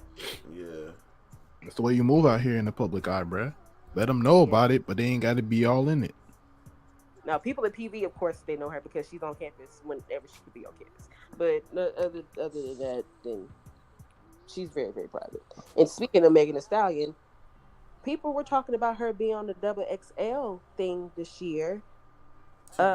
People actually still focus on double XL. I always look at the list. I look at them because they're looking for candidates for the freshman class of this year, and everybody. She should be on it she should be a shoe-in, to be honest. Everybody knows who the fuck she is. Yeah, a lot of people should have been shoo-ins, and they all got snubbed. Yeah, that's true. A lot of people are like, saying this year women are really running the rap game right now, and it should be all women. Technically, that's what nah, I ain't gonna say that. I get that. Statistically speaking, I don't know that. I don't think you could put an entire freshman cover and not have any dudes on it. No, you can't. But I fuck with it. They have only dudes on a whole bunch of the air covers. No, I'm saying and have no We're dudes. not saying we shouldn't have an all-woman cover. We just saying. I'm just saying like there's enough MCs out here that are grinding that we can't just snuff. Like if it's mostly women, that's shit. It's mostly women. If anything, but yeah, it's go for it. If it's mostly women that it's on the class, go for it. But if there's a lot of dudes out here, Rico Nasty, Malibu Mitch, Doja Cat, who else? Doja Cat shouldn't be on there. Wack. Doja Cat's a rapper. But she shouldn't be on there. She been out here in these streets. She really has. She should have been on there. A lot of people been out here in these streets, but they don't get the recognition until a certain year. I like Saweetie, but I don't think she's XXL material. But that's nobody's XXL material. XXL material. XXL. I don't think she should be on the cover. That's what I meant. Nobody pays attention to the cover anyway, to be honest. Yeah, but not too much. The rap game mainly is being ran by women right now. It's a whole bunch of women right now that's actually killing the game. So I wouldn't be surprised if it's a mainly female cover. I wouldn't be surprised with that. But at the same time, it's just like it's double XL. They snuff women every year. In 2016, Cal, they lost it a few years before that one. Yeah, it was before that. Like I feel like the last good cover to me was the one with Chance the Rapper them on it. That was the last good one. Also, the one with Kyle and them was cool, but it was just like, oh yeah, Kyle. I forgot about Kyle. I feel like that one was just popular. If X was at the time, I would have liked this a lot more, but he scared me, so I couldn't do it. But look, to be honest, if there's any MCs that are in these streets that got your buzz, people looking at you, honestly, none of y'all, and I'm pretty sure a lot of ladies on that list, they got their buzz up there. Y'all don't need an XXL at all. Oh yeah, a lot of people went undercover so XXL can be their springboard. XXL has no pull in this industry no more. Nope. Everybody discredited this cover years ago. To be honest, the buzz you got right now works for you. Because the only two people that actually got buzz in double XL last year was Stephon Don, Ski Mask, and JID. You know what's funny? It was a fun game to play. Go back to like 2010 or 2011 to like the early covers and shit like that, and count how many people are still relevant. 2012, 2014. Because like the cast, the class that had like Kendrick Lamar in it, like Kendrick's the only fucking one. Kendrick and Mac Miller. Mac was in the class? Oh, yeah. Big Crit. It's more than you think. Kendrick, Rest in Mac peace to my Miller, dude Mac Big Miller. He Crit, deserves to be here like everybody else. Sahai the Prince. Oh, wait, no. Sahai was in that class, too? Yep. Sahai was in that class. He was. So, yeah, that's fine. It was good. But it's a lot of motherfuckers. You can like look at that class and you're like, who the fuck is this? That class that had Denny Brown and Hobson. That might be 2012. Well, It's 2012. I think that's 2012. It's 2012. That one was fire too. This 2013 was Izzy Logic and Angel Hayes. Who else? That one was fire. Schoolboy Q, Travis Scott, Action Bronson. I miss Angel Hayes. Yeah, Joey Badass. That was a fire ass, yeah. It was. Dizzy and Action Yep. Bronson. Yep. But ever since I was like a junior, it just started going down the fucking hill. And I no, ma'am. Like, Oh, no. XXL fell off starting 2015. Yeah, I was a junior in 2015. Remember, I'm young. I'm a lot younger than y'all. Girl, we 2 years apart. Calm down. I was a junior in 2015. That's why I said my junior year. I was a junior then. Oh yeah, I feel you. Late junior, early. But yeah, I think Megan Thee Stallion. My niggas know the covers. Oh, look, listen. Before XXL fell off, I used to pay attention to those covers yearly, religiously, because I was like, that's what we really caught the hitters on that joint. It was always on that cover. Then the cover stopped making sense. Because then a lot of people that deserved it that year started getting snuffed, or even the people that we knew probably got the offer. They just said, we don't need y'all no more. And then a lot of people that got access to XL starting doing that exact same thing. They're like, we good, bro. We gonna pass on it. Here's the thing about Double XL though. They don't care about the rapping. They just care about popularity. Oh hell yeah. Exactly. Yeah. They try to get what's Snow the product. No, they snub. They snub. But they got Bahabi on one, ain't it? Nah, she not. Most trash rappers in the game right now, and they got on the Double XL cover, literally. True. Like they snubbed the fuck out of Snow the Product or whatever. They was talking about, we want to go for an R&B type thing or whatever, and we already had so many people or whatever, and like, cause she made a whole song about that shit, how she got snubbed and don't nobody fuck with her like that. But she like Snow the Product is fucking fire. People used to think XXL had their ears to the streets. Nah, they had their ears to the money. Y'all niggas think it's all about fucking publicity and shit like that. Definitely. Snow is nice. She's a spitter, but Alex, you can see, Alex, stop your shit. You ain't old. But as you can see, XXL ain't about the nicest. They about the most popular. They don't care about talent. They care about popularity and but yeah. But that's right there. That's true, Kels. And like fucking Check Nine kicks himself every day because he didn't sign her. Because he said his homeboy told her to check out every single time, and then by the time he did, she was already signed. She would have fit too. Oh, definitely. She did hella songs with them though, and she still did. She really did. Like that's the crazy thing about it. But yeah. Shout out to Megan Thee Stallion. Hope you actually get on the damn cover. If they don't, I'm most definitely. Honestly, let me hear that you got the offer and you turned it down because you really don't need XXL to be. Nah, fuck that. Fuck them. Just do the BET cipher. Here's the thing about Megan Thee Stallion. Here's the thing about Megan Thee Stallion already. Here's the thing about Megan Thee Stallion. She's been in the game since 2013. Actually, she's been in the game since 2013. All right. She's just now getting big, and she's getting the notoriety she deserves already. So low key, she don't really need it, but at the same time, it's just like, oh, okay. If she want to get on it, she can get on it. To be honest, here's what you do, Meg. If you ever come across this, right? Like I said, I don't follow you a lot like everybody else does, but I've seen stuff. I've seen you're cool with a lot of people in your class already. A lot of people that's been coming up around the same time as you. A lot of these lady rappers out here, y'all all respect each other. Go ahead, make your own content and drop your own cipher. Fuck it. She as many did you, I'm to the Russian freestyle. Her Russian freestyle she made like few months back, and I'm gonna put that in the group chat when this is over, and I'm gonna see she do freestyles. She do freestyle. No, she's nice. That's Don't get me legit. wrong. The only thing It's that fire. I've seen for a You while. got respect That was amongst the prior to ladies that's that. in your class. I'm telling you, hook up with a producer that you mess with, get some beats from them, and go ahead and make your own class cipher. I'm telling you. There ain't no suggestions. And before I get on, As a matter, before I get on, something wrong with some of your throat, nigga. this is the Yeah, Nicki man. Minaj. You know This the is the truth. Nicki Minaj. This is Nicki Oh Minaj. shit! Stop trying to start a fake beef. It's not gonna Who you work. trying to fake beef with? She's trying to start shit between Megan Thee Stallion and Cardi B. But that's Man, sit your ass down. That would be Sit the your fake stupidest ass down. beef ever. If anything, you gonna fuck around and give Megan Thee Stallion another good friend. Exactly. You gonna end up getting jumped Exactly. in that situation. And Megan Thee Stallion don't like confrontation. She hates drama. She hates that shit. Yeah, man. Me too. She But that's just not wanna gonna drive the work boat. regardless. But anyway, Megan Thee Stallion, I- Cardi B. If y'all want to make a diss track against Nicki Minaj, go ahead. I'll be all here. Nah, fuck that. Cardi B hop in the cipher that I just mentioned to beg. Fuck it. I'm telling you, this shit'll blow up. Y'all already got the notoriety.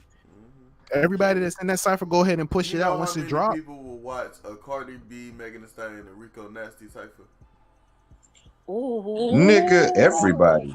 I'm telling you, bro.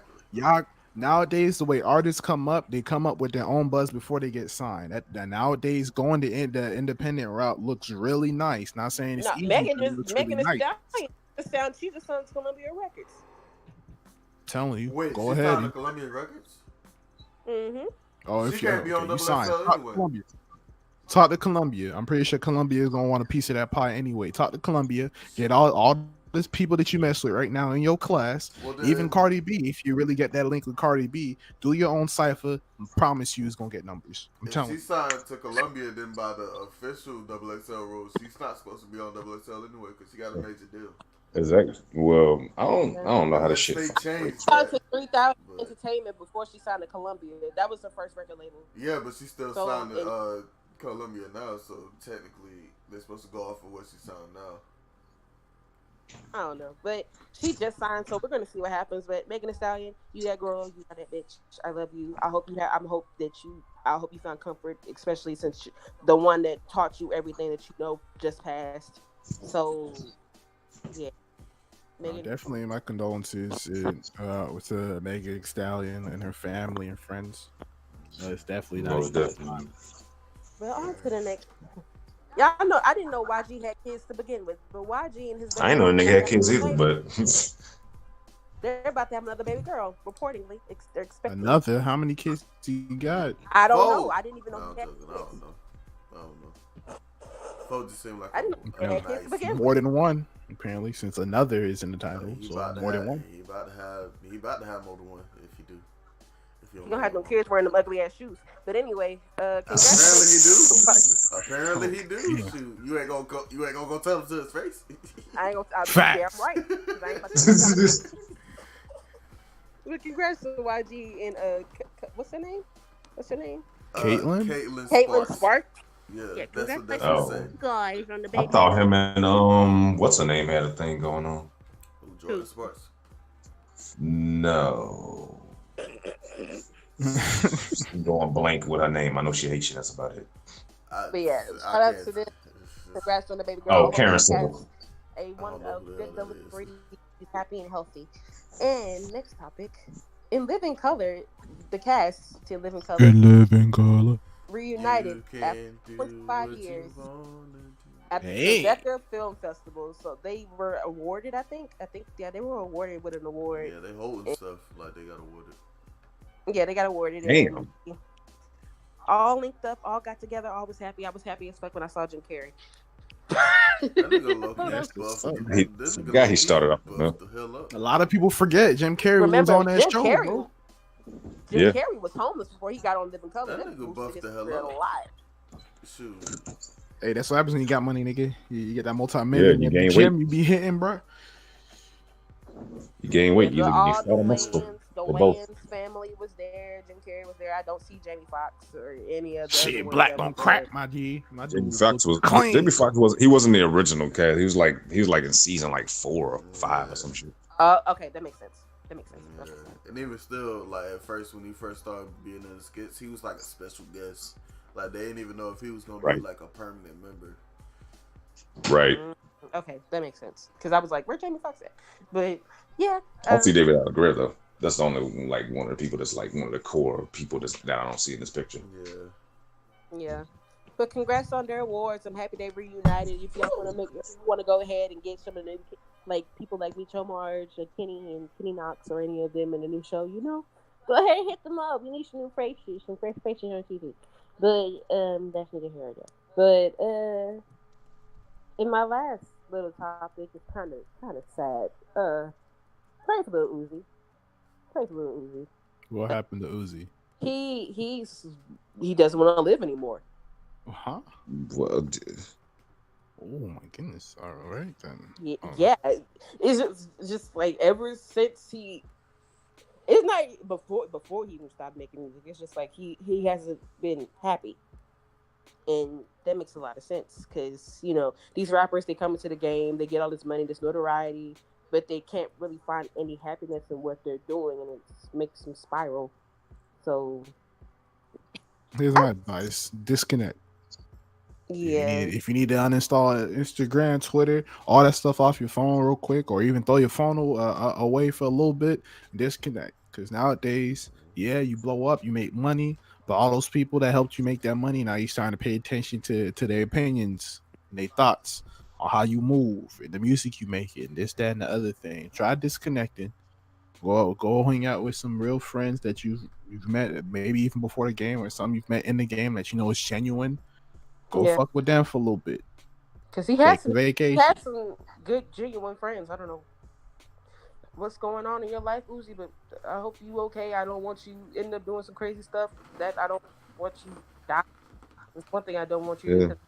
I actually enjoy your music. It's something to get hyped to.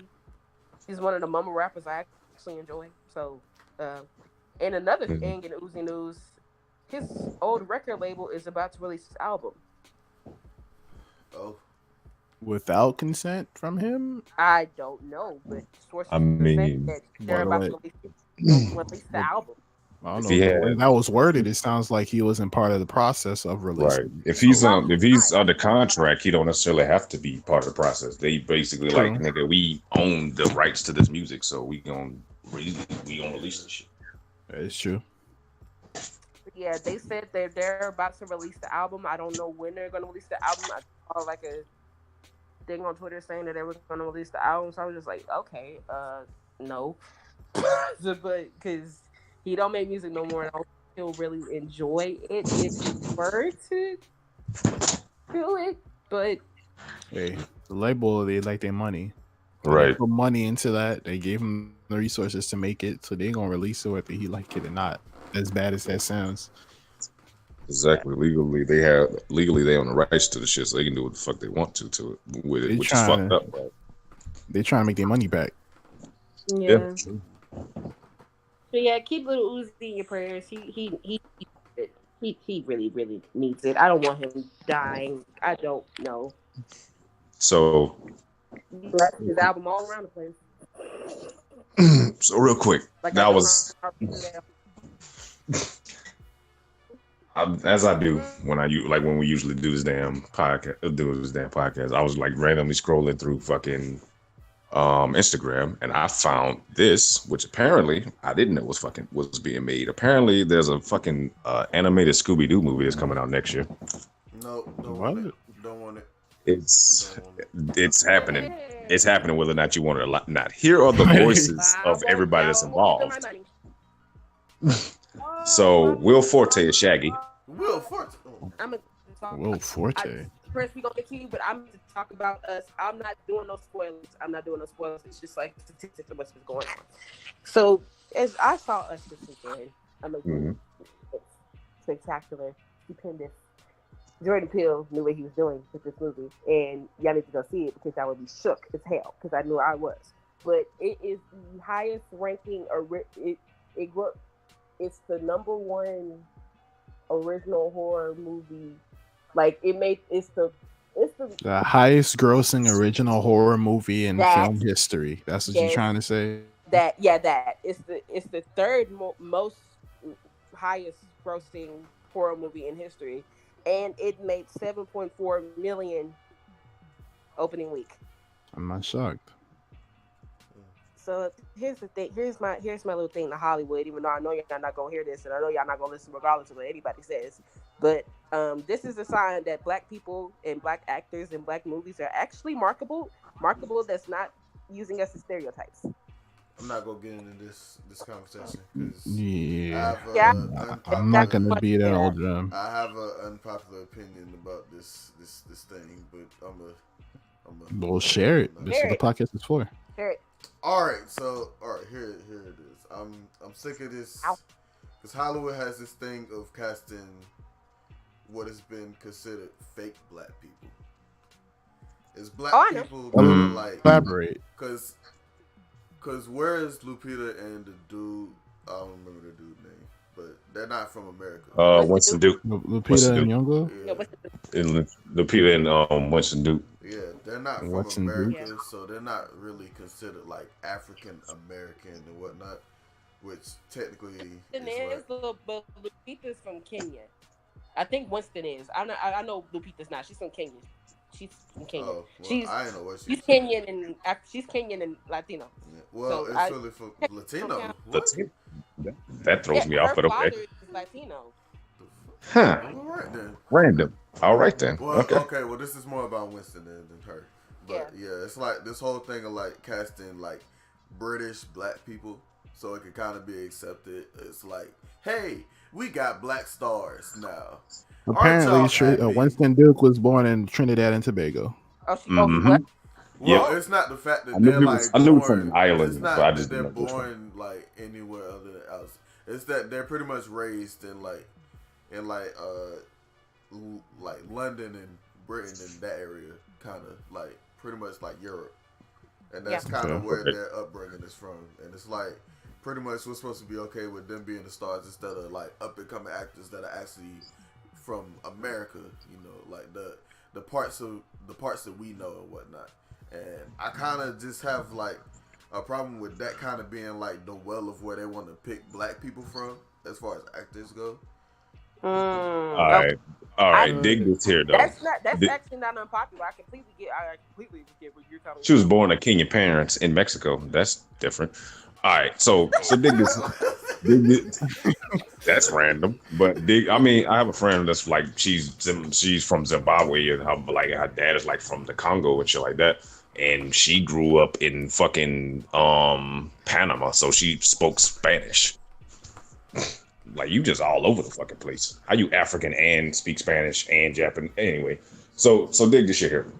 How is this any different from like the early and mid 2000s when they used to like cast what I would call coffee shop niggas as us? And what I mean by coffee shop niggas, I mean like quarterback, like you know, you like those motherfuckers. It's not any different. It's the same thing. The only real difference is they're not even from America now. They're not even blatantly hiding it from the fact. They're not even blatantly hiding the fact that we don't even want them from America now. At this point. Also, I will say this though, Keith. Like I understand, like it's an all black cast and shit like that, but it's made by a black director. So I would hope and think cast us to be stereotypes. Yeah. You know what I'm saying? We would be basic, you know. So like, and it's like this is one thing that's pissing me off.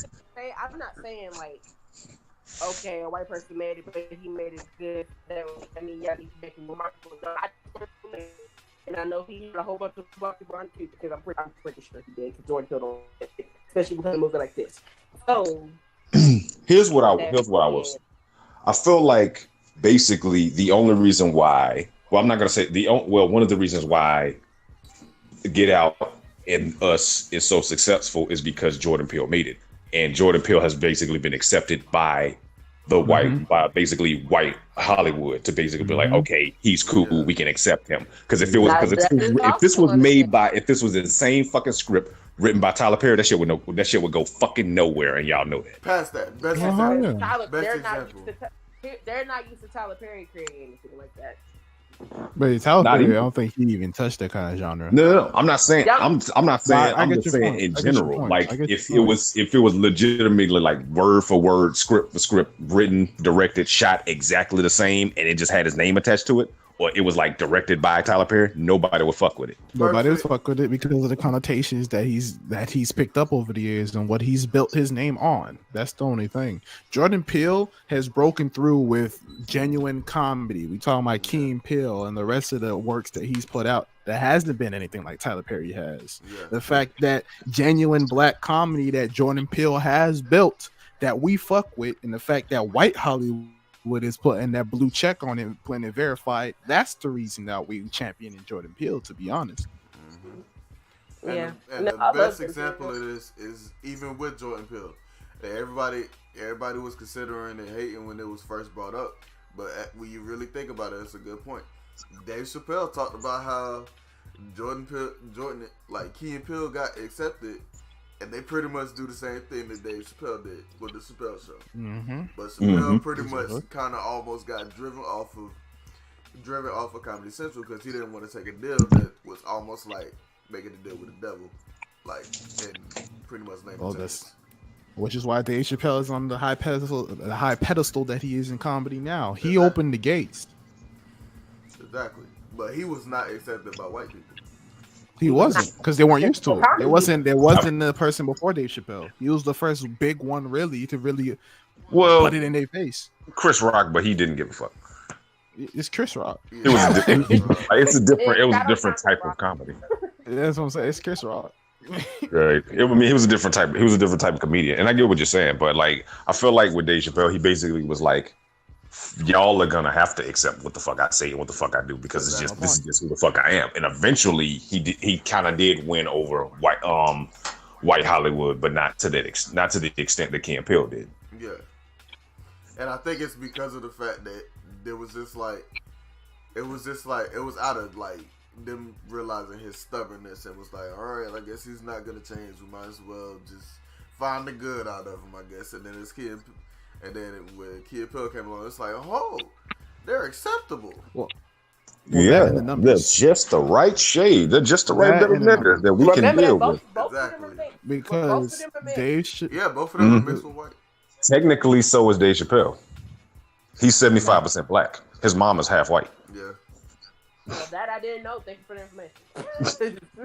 I didn't know that at all. Yeah. Oh yeah, but I'm saying that's what I'm saying. Like it's that's what throws me off about like we keep as like black people keep constantly pushing or what people want to accept, and I'm like we are so fucking mixed with everything or so like mixed in that it's like what the fuck is black? We like black is not one particular fucking thing. That's the whole thing. That's my point when it comes to this topic. Like yeah, I get your point from where they're getting black people, but at the same time, black people in the UK had they share struggles over in the UK. It's not our struggles, but they had the same kind of struggles for the same reasons. So when it comes to shit like that, if number one, honestly, the fact that black representation is starting to there's really changed nowadays in the eyes of film, that's what I'm happy about. To be honest. Yeah. As far as it's the actual black representation that's not derogatory to us, I'm cool. I get exactly what you're saying. To that point, yes, okay, getting you people from UK is not really black people. Here's the thing. In this day and age, the digital age, we have the power. Fuck Hollywood film right now, to be honest. Not saying not to stop doing your shit, but right now y'all don't have the power. We're talking about people like Netflix, Hulu. Honestly, if you can go ahead and find the money, the equipment, get your shit together, you can actually put out your own feature shit on YouTube yourself and see if it makes the numbers. Yep. It's not the smartest way and safest way to make your money, but that is a possibility now. There's web series on YouTube that have made it over to Netflix doing exactly that. So honestly, if that is the problem for a lot of people, fuck them. Get your shit together and make your own series and open up that gate for that to be the standard. This is the only reason why I get exactly what you complain about it too much. I'm like, look, I'm gonna go out and do my shit because now at this point, Hollywood is not gonna listen to anybody as long as they're making their millions of dollars. So Oh, fuck they them. never gonna fucking change. You go make noise over here, and the moment you start making enough money that it starts taking from their pockets, then they'll start listening. Understandable. Which is why I care about people. I care about when they're not. I still consider our people. Low key, I don't know if it was just me. Nah, but it was just you. Okay. You just got completely glitched out, Key. So that whole point has been removed from the record, unfortunately. Oh dang! Oh Lord! Oh damn! Because we still black. We back. I understand it from different countries. I understand it from day now from America and all that stuff. I get that. And I was just like, fight it, Key. Fight it, Key. Fight it. You gotta fight the Matrix. You gotta fight the Matrix right here.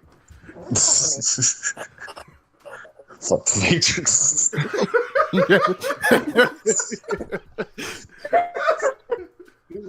You have to fight the Matrix right now, bro.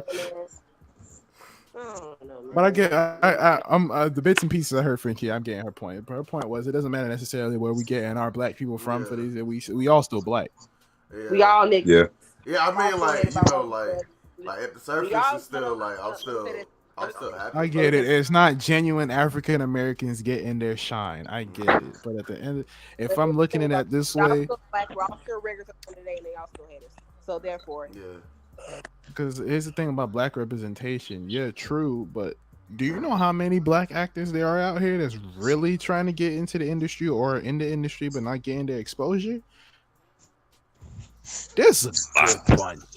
If you were to walk down the street over there in LA and walk through some of them condos to see a lot of them black actors, condos, nigga, try fucking condos, try a car, nigga. That's my point. I'm only talking about condos. I'm only talking about condos. We know there's niggas in the street, lower end apartments, all that shit. I'm only talking about condos here. There's way more. That's the thing. When it comes down to shit like that, and when it comes to black directors, and that's the thing with just black people trying to break in this shit, period. Like, as much as we break into it, the white people aren't getting it, or is this, that, the other thing. We can never make it right at the end of the day. So honestly, the way I look at it is, as long as we're taking a step forward, I'm gonna champion that step forward.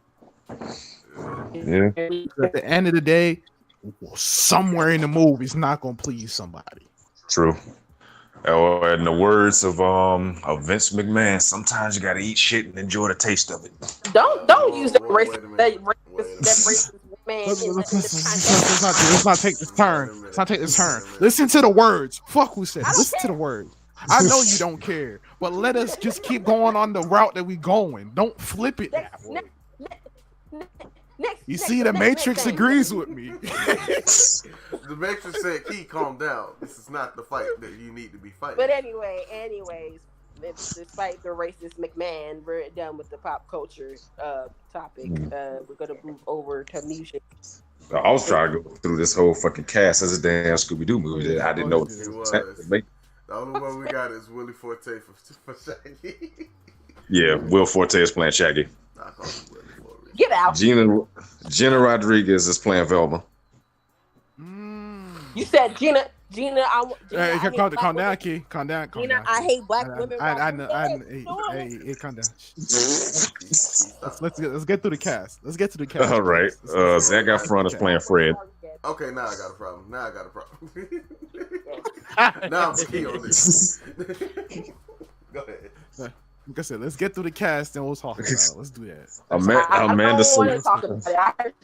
I get your point, Key. Like I said, let's get through the cast. Amanda Seyfried is playing Daphne. Who is that? You've seen her before. I just can't, like, off the top of my head, know exactly everything she was in. Said Amanda's what? You said Seyfried. Seyfried. Like SEY fried. So like Seymour. Yeah, like C and fried. The Tracy Morgan is playing Captain Caveman. Don't even know why the fuck he's in this movie. That's not a bad choice though. Like if anybody knows Captain Caveman, that's an old school ass fucking Hanna-Barbera cartoon. Tracy Morgan kind of sounds like Captain Caveman. So and of course, and the voice of Scooby-Doo is playing Scooby-Doo. What? If that ain't the most mysterious thing I've ever heard in my life, I'm gonna figure out who this is one day. Who? The voice of Scooby-Doo. I'm gonna figure out who this mysterious voice Frank Welker. Okay, thank you. I knew I could count. But if I said Frank Welker, y'all be like, who the fuck is that? He's the voice of Scooby-Doo. No, I've been searching for years. The internet exists. Hey man, look man. Sometimes you just gotta do the hard work. You can literally just Google who is the voice of Scooby-Doo. Sometimes you gotta do the hard work. Okay. Oh my god. Anyway, but yeah, that apparently that's the entire cast. I didn't know that this damn movie was coming out. No. It's coming out next year in 2020, in May 2020. No. And it's called Scoob. It's called what? Scoob. Let's move on. All right. Next. Now, Prynce, go with music. Go, Prynce. No, go with the music now. Fucking school. Go. Go. Right? All right. Now, I Be able to am. sleep. I'm Music. fucking school. Music. All right. Music. Now, I am. All right. I am the person that talks about the music, a.k.a. the producer of VarkMafia. And let's get into these music topics. Don't have much to talk about, but we got a little bit, so here it goes. First thing is Logic dropped a song, Confessions of a Dangerous Mind. Oh, man. Actually, he doesn't mention Actually, he Logic actually got into his bag with that song. that. He did. It's a good and he song. and it's he addressed everything pretty much. What? Hmm. I'm proud. Yeah, it actually is. a Everything we've deeper been saying song about this in- nigga, he addressed it in that song. This is the only reason why I'm like, I might check his album out. Hold on. Oh yeah, by the way, it's also an album behind it. Yeah, And- the album's also titled Confessions of a And Dangerous he Man. has a book coming out in 2 days, actually. There's a He's book. been writing- Now that I He's don't know been how writing- to, I don't know how to feel about that. He's been writing that book since 2 albums ago. Well, Everybody's been paying that book is gonna come out before the third album, unless it comes out the same day as the third album. What's the book about? Oh, Supermarket. I don't know what it's Him, I about. guess. I don't know. I don't know. But yeah, the song is very dope. I actually listened to it like a couple hours ago, like pretty much before the podcast started. But yeah, like it's definitely not your average Logic song, which is a good thing. Well, for everybody that's if you listened to Logic before, everyone knows there's 2 Logics. There's the Logic that does his white and black. I'm about the power shit, and then there's that in my back miracle Logic. The Logic that people champion is the lyrical miracle Logic. I'm a And that river lyrical too. miracle Logic is on this track. I don't even think this was lyrical miracle. Like, I think this was just Yeah, not completely lyrical miracle, but he was in his bag. Yeah, he was in his bag, but I think this was like I got some shit to get off my chest lyrical. I think that's what this was. Yeah, Which that's I'm all the liking. Logic. I'm liking. That's all the Logic. Yeah. Once you get up in age with this rap shit, you can't be doing that whole lyrical miracle spiritual wiggle shit. No, you can't do that shit no more. Yeah, because he wasn't even rapping that. I think the fastest he got was the speed, pretty much like the same speed that J. Cole went on Middle Child. That's pretty much the fastest he got on that song, Just about. which is dope. It's weird though because the snares still be off at first, but after a while, after listening to it, I was like, all right, I guess it worked. It fit, I guess. But yeah, so good on you, Logic. I didn't even put your picture up. I don't feel like putting these pictures up. I don't care. But, Mixed. so I will not say anything about that until I hear him talk about it again on another song. Wait, what is being said? She keeps saying I'm mixed because we're talking about Logic. Yeah, pretty much. But the kid is nice. He nice. Oh god, I will say this: I didn't even know the nigga was anything. The first time I saw him, I was like, okay, he's something. I just thought he Like was you, kind of white on the cool. I didn't know what the fuck he was. I thought he was just a really light skinned nigga. So the first Now time I he heard clearly him looks say, like. he cut his hair. Now I'm like, oh no, he's white. That's a white man. No, he clearly he looks like a white boy now. Yeah. That is a white man now. his hair But when he long, first man. came in, I was like, okay, all right. I was like, I mean, okay. he could be part nigga. Nah, that's a white boy. The way he's buffed up recently, that's a nigga buff up. Nah, that's a white man. Vin Diesel Boy, buffed he up. look like a white man, but have you seen the difference between the logic before he buffed up shit, nigga? Vin Diesel buffed up the same way. What you saying? Vin Diesel's Italian. I ain't even pay attention to And Vin what Diesel is like Italian? that in the first What is place. Italian? So Italians came from the Caucasus Mountains, which means white. Oh, your character fought against Ace in the triple threat. That's what's up, Lucas. damn, I Welcome, missed my it. guy. Shit. Oh, so he made What's up, Lucas? And that's what's up. But what's up, Lucas? Anyway, we Appreciate made you Lucas a coming through, mod man. in the Vark chat. That's what's up. I did. That's what's Yeah. up. All right, next topic. Something I didn't even know about.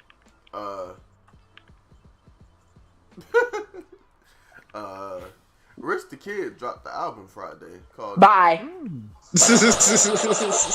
on now. Bye. Don't do Rich the Kid like that. I like Rich the Kid. Can we get Bye. the top? Can we get the explanation out first before No. we say bye to the top? How we gonna talk about this shit if we don't let it come out? Fuck you mean? Anyway, what you doing, Prynce? Yeah, he dropped The World Is Yours 2. It came out Friday. It has features from Offset and other people. I can't remember. I say him because he's the one that I remember. Somebody else is better than him on the song that he dropped before he dropped the album. I can't remember what it is though. But yeah, nah, I haven't listened to it yet. I plan on listening to it because I'm not a a big Rich the Kid fan, but I like Rich the Kid low key. I like a bit of his stuff. But yeah, on to the next thing. And now you can say what you were saying. Yeah, Keith, before I do that, now you can say the next thing. Now you can say what you was gonna say, Keith. Who the fuck is Rich the Kid? You don't know Rich the Kid? I know She knows who Rich the Kid is. You know She knows who I'm being Rich sarcastic. I'm about to say. Jesus Christ. I know I who was he gonna is. pull out the plug walk. Oh hell no! Get out. Leave that shit. What the fuck is that? Only like one song by that nigga that's is legitimately only because of that beat and Kendrick Lamar. I think that's everybody. Well, most people. I can't even. I know. Because I I ain't- about that song. What are the name? Oh, speaking of Kendrick Lamar. News. Oh shit! Wait. Oh, No, Kendrick? No, not him. Kendrick? Not him. oh. Not him. You motherfucker! You got me set. You Calm got me down. all His excited. label mate, Schoolboy Q. We talking about him again. Oh, okay, all right. So apparently he actually is hinting to an album because he was on the Tonight Show. I don't remember who's one of the Jimmys. I think Fallon. Right. I think Fallon. I don't know which. Yeah, I one. think it was Jimmy Fallon. But yeah, he performed Num Num Juice, a medley of Num Num Juice, and another song with Travis Scott on it called Chopsticks. That is apparently from his upcoming album. There's no name yet, there's no date, but it is apparently coming real soon, which is really good after what he said 6 months ago when he first performed when he was performing after Mac died. I don't know if y'all ever saw that video. I never did because I was too sad to see it. So. Well, okay, that's a little rundown of the video. He performed and he was pretty much like he appreciated everybody that came out because he knew that if Mac was alive and he would have seen him like sitting in his house being sad and whatnot, Mac would have, in his words, called him a little bitch and told him to get out of so he would have had to perform. You know what that actually sounds like? Some shit he was saying. No. It does.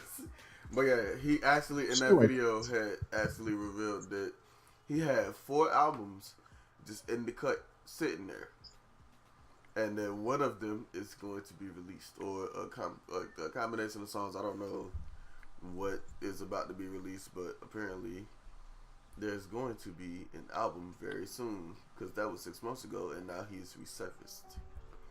But yeah, Yes. so there's that, and apparently Travis Scott is going to be on one of the songs, and it's called Chopsticks. But I cannot wait until that song is released. I can't wait till the album release because I need a Schoolboy Q album. I'm ready. I'm ready for it.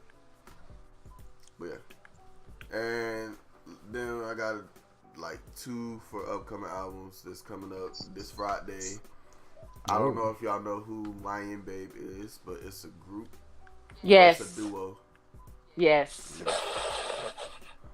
Yes. Oh, yeah. I do not. Well, it's a singer and a producer.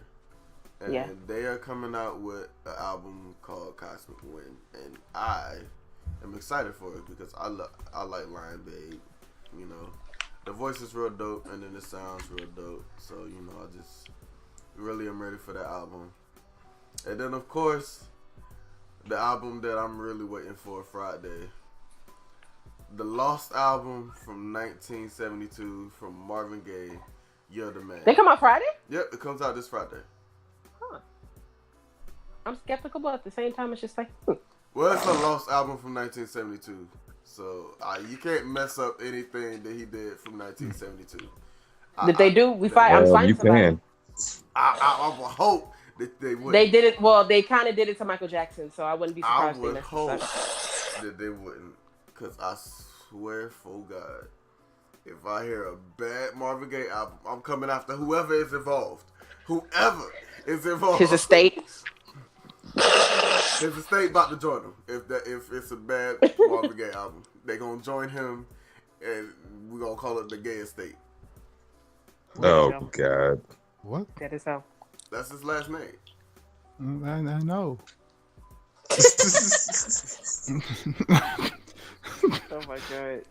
But yeah, no Billboard news. I didn't really look at it. Unless I feel like waiting. I don't think anything has really changed. I hope not. I hope 2 Chainz still at the top because his album is actually fire. It's not that bad. I actually listened to it. I'm looking at it real quick. Oh, look at it. Look at it. Okay, R&B albums, Ella Mai is at #1. Love it, Britain. She been bouncing back and forth between that. She been bouncing back and forth. She released the album. So. But yeah, shout out to her for that. Post Malone and Sway Lee made their way back to #1. What the heck? Look, I don't know. Streams do that. Streams do that. The streams do that, bro. They go up and down. Plus, not to mention the game, the DVD just came out, so people probably own that damn song. That's gonna be up there for a while. Yeah, it's gonna be up there for a minute. The movie just came out on DVD, so I mean, I didn't want to like the song, but it suits the movie so well that they connect each other so well, so I can see why people keep playing them. Yeah. Also, that album, that soundtrack is not bad. Yep. And then #1 rap R&B album goes to Juice WRLD with Death Race for Love. I don't even listen to Juice WRLD. I don't. I barely know who that is. I don't. I've heard a couple songs here and there, but I don't follow them like that. And it's actually wild because last week 2 Chainz was #1. He dropped all the way down to #10.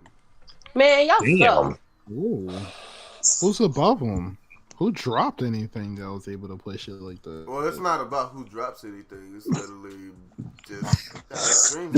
Well, who's pushing them like that? Well, #9 is the Spider-Man soundtrack. Understandable because the soundtrack is fire. #8 is 504 by Offset. What? 504 by Offset. Yeah. Okay. #7 is as much as you and I like it, Amigos got streaming power. Yeah. Photoshopped ass photo. #7 is Championships by Meek Mill. That's not shocking. The album was pretty good. #6 is Astro World by Still? Travis Scott. Damn. Hey, Astro World been at the top for Number 5 is Scorpion by Drake. What? Yeah, Drake Felt like that shit has came out 2 streaming. years ago. Drake has Felt like that's- streaming power. Like that album came out 2 years ago. That did. Drake got that much streaming power. Number 4 is Gunna with Drip or Drown 2, which is actually very good. I actually like Gunna. Yeah, Gunna's dope. I respect Gunna and his business mind and whatnot. Like, he's very cunning with his business, and he's more creative than most of the trap genre out here, to me. But yeah. Number 3 is Post Malone with Beer Bongs and Bentleys, and then Hoodie Season by Boogie with a Hoodie is number 2, and then of course Juice WRLD number 1. All these ugly ass albums above 2 Chainz. Yeah, a lot of these dudes got they cult following. Cult following definitely pushed the numbers. Oh God. But yeah. Welcome to the industry. Yeah, that is all I have for music this week. Not much this week. Anything else people got on their minds that we should talk about? Anybody in the chat as well? That's the beauty of having a live podcast. If there's anything y'all want us to talk about, anything that's on y'all minds that we should get some comments off of. Man, these man. Definitely let us know in the comments here. Y'all know what If I y'all have want. anything. Y'all know what I really want. What? I want Duke to lose. You want Duke to lose? Yes, I want Duke to lose this tournament. Who They is just Duke? won. Why do you want him to lose? Duke University and Duke, NCAA. the university, yeah. I heard Duke. From- I don't know why I heard. I don't know why I heard. Yeah, no, Duke. They just won by the skin of their damn teeth. Damn. They what?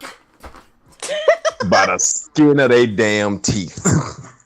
Actually, nah. I heard that Zion Williamson they carried the whole team on his motherfucking jock strap. So, Ugh. I hope not. yeah, from what I heard, he did. Also, Grunt just retired. Yeah, I did see that actually. I was like, that's weird. I didn't think he was. He has been like hurt a lot lately. So Yeah, he got money. He's straight. Retired, nigga. yeah, no, he's good. He's good. Get out of this fucked up ass sport. I love football, but god damn it, it will fuck you up. I don't think I have anything. Yeah, I don't. R. Kelly lied about having a concert in Dubai, and they cleared that shit up saying, no, the fuck he's not. He's grabbing at straws at this point. Dubai said, you thought you were coming here. Grabbing at straws. Oh, hey, I have some news that I just found out. I don't know if y'all know it. What's up? So there was a trailer for something that comes on Netflix. Is it? Season 3 that will be coming up. That will be dropping. Wait, you talking about Stranger Things? Yeah. Talking about what? Stranger Stranger Things. Things? Stranger Things trailer. Yeah, Right. the trailer came out like a few days Yeah, ago. and it's dropping. When's it come out? They're dropping season 3 July 4th. Ah, shit, I gotta catch up. I didn't finish season 2. No, you got time. You got I know, July but 4th to get your shit together. I'm terrible at shows. Same. I mean, Like I gotta be in the mood, and I haven't been in the mood. Well, it's kind of like you ain't gonna catch up in time then. If you really ain't gonna get in the mood like that. Hey, listen, I know it's Stranger Things is fire. I'm hype. I know it's fire. never With watched its hype. it. Hey, Stranger Things is pretty. It's a it's pretty, pretty good show. good. The first episode is slow to start, but like if you can make it to the end, then it should grab you. Like, because that first season is fire. And there's been very few shows in a couple years where the main cast were kids and the show was actually good. Yeah. Cause normally y'all know when they put a it's a release kid date on cast, normally Wait, when it's a what kid They cast. put a release date on Hellboy. What, the movie? No. I don't want it. I don't want it. I don't want it. I don't want it. But it's coming out whether you like it or not. I know, but I don't want it. It's I'm coming not out watching it. April I'm not wasting my 12th. money. I'm straight. I'll rewatch the ones with Ron Perlman. Did. DJ Khaled's coming out with an album. DJ Khaled's still around? Yeah, he hosted the Kids' Choice Awards for Nickelodeon. Why that's when he. That's when he announced his album is called Father of the Side. But wait, Father of the Side. The numbers of facade. What are you talking? Let me stop. Father of Assad. That's the name of the album. Okay. Did he announce it at the Kids' Choice Awards, or did he announce it before? Talking about it to you, I was talking about it, and they were talking about some progress on the album date, album thing, and all that stuff. So and he performed with Migos at the Kids' Choice Awards. No, I think we should start doing low key. Like, should we just putting in the game news or whatever, just put in the release dates of games or upcoming games? Oh no! Anybody? Oh yeah! Father, if y'all watching this after the fact, definitely say in the comments if y'all want that. I can definitely get that popping if y'all want it. Just let me know. Father of Assad, May 17th, 2019. Did he name any features? No, he just announced the album. We'll hear the song. Ain't like he singing or rapping on it anyway. True. So. I'm saying. I'm waiting to hear the features. All he's saying is DJ Khaled. And then Chris Brown do the same. Chris Brown do the same two-step shit he been doing all his life. Hey, hold on. We're not about to come for Chris Brown. Chris Brown. Then he put Nicki Minaj on the song, and then he gonna put who else? T.I. on something. Then he gonna put Chance the Rapper, Lil Wayne, and Migos on the song again with Justin Bieber singing the track. And then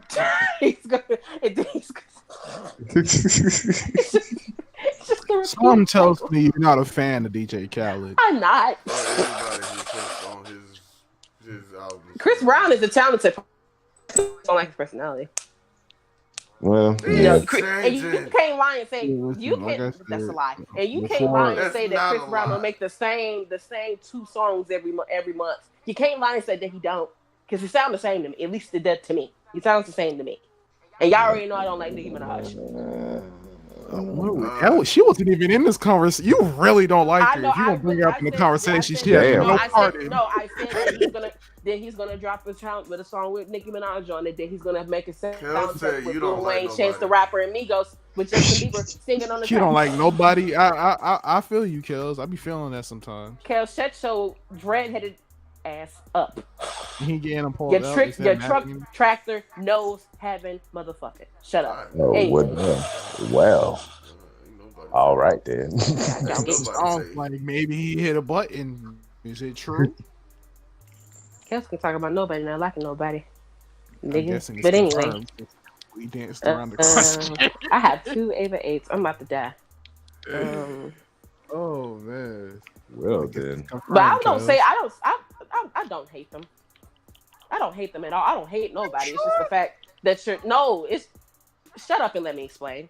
It's just the fact when you are constantly releasing the same music every 5 years, I don't like repetitive. Here's the thing. This is repetitive. As much as people are in music for the artistic excellence, once you start learning the business and you learn what works, honestly, you work smart. So if you just want this shit and they keep selling, I'm gonna keep putting this shit out and keep lining my pockets up. If we're being honest. That's them. They can listen to that all they want. That ABC 1, 2, 3 ass music. They can listen to that all they want to. Goddamn. 1, 2, 3 music's been around music for the longest, and it hasn't gone away. So it's just repetitive. I fucking hate it. Come out with something. Kels said, your lopsided pops that we're looking at it. I don't care. I don't really care. I don't care at this point. I'm getting annoyed now. It's like come out with something new. I don't care about the industry. So come out with something new. I know you don't care about the industry, but listen. Come out with something new. Iggy Azalea did it. Shit, that can come up.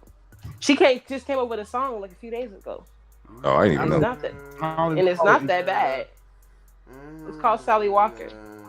I heard it. As much as you don't care about the industry is what's dictating music nowadays, unless it's underground. That's why there's a whole bunch of underground artists and people that are not like seen by the industry and stuff because they actually make good music. Welcome to the music industry. This is how it's been running for years. I don't want to hear it, but it's funny because I want to be part. I actually want to be part of the damn music industry when I was younger, and now it's just like fuck y'all, because y'all only like me if I be either selling my ass or my titties, or if I'm over here like. Well, now you're in digital age. Make your own shit. Make your own culture. That's why people love the digital age. You can make it by yourself, independent. But besides that shit, before I get pissed off, Shaq is the board of directors at Papa John's. Huh? Shaq? You said Shaquille O'Neal? Yes, Shaquille O'Neal. That's part of Papa's Pizza now. He's the board of director at Papa John's. They about to change the name to Papa Shaq's? They're trying to revive the company's image. You know how they do that stuff. I bet. Hell yeah. You know what's crazy though? I buy some pizza. Papa's Pizza for long. I buy some pizza from them though. They pizza nasty. That's not that nasty. It's just the price. It ain't $15. It ain't $15 worth. I said it all the time. Pizza isn't nasty. It's just not. That's $15 why you gotta catch them deals. I fucking hate you. Shit, I'm gonna steal a pizza. Oh, and Bad Boys almost didn't have Will Smith and Lauren Lawrence here. They're gonna choose from two completely new people before they decide to just add them back. They were not going to add them back at all. Wait, what just happened? They were going to make Bad Boys 3 without Will Smith and Martin Lawrence. It would have been a reboot, not a continuation of the series if that was the case. Yeah, it's going to be a reboot. That's stupid. Luckily, we have our dudes back because if they would have never done it, I would have never watched it. Oh, and have y'all seen? Supposed to replace with it. And they are also making a Fresh Prince movie, but it's like real? more. All right, this is when I end the podcast, so I'm gonna appreciate everybody coming through. But yeah, that shit that's real. That's actually coming out. That's not fake. You stop telling me stuff I don't like. I will y'all do it to me all the time, so I'm doing it now. I will hit in stream right now. Well, film industry been like that for the past few years anyway. Niggas ain't got nothing left. I got the mouse on it right now. Well, y'all have a good night, everybody. Appreciate y'all coming through to another edition of the Terribly Terrific We didn't even do our sponsor. I got the sponsor. I got it. Well, excuse the fuck out of me. Go ahead. All right.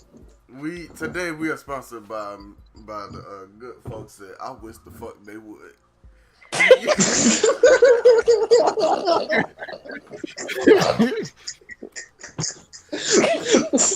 better have somebody that just keep wanting to try you. You know what you need? You need a good spokesperson that'll just say, "I wish the fuck they would" for you. You know that's what they there for. You know when you need somebody to say that, just call them up. I'm guessing Prynce doesn't want this damn movie to happen.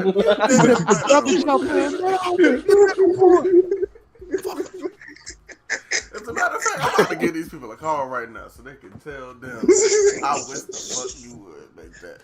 Ain't no need. It's the industry though. They like their girls and campfires running facts. Oh my god! You know they like their Kells know. Kells get it. I wish the fuck they would. Kells know them. But anyway, we reached the end of the podcast. We didn't go ahead and hit the outros as always. We start with the lady. Go ahead and say goodbye to the people. Bye. Follow me on Twitch. At Key Please. I was gonna stream today, but I'm not up for it. So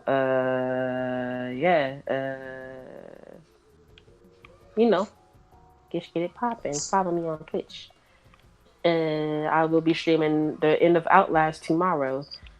Pray for me during this difficult time, as I'm about to get my edges snatched by Piggy. So, yeah. You have a good night. All right, Prynce, say goodbye to the people. Bye, niggas. Get out. You wow. You barely got this podcast off the ground, and you out here trying to scare the audience away. Look, everybody here on the Hollywood's carrying me and away. VarkMafia Incorporated do not condone or necessarily line up themselves with the comments, thoughts, and opinions of Prynce 8. Get out!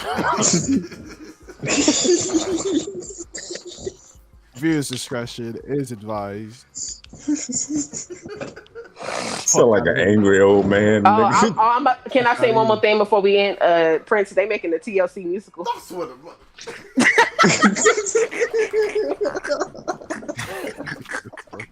No, I'm not doing it. You got anything else you want to say, Prynce? Heard what your outro said, Rick. I can press this. Well, go ahead, Rick. Think about it to people.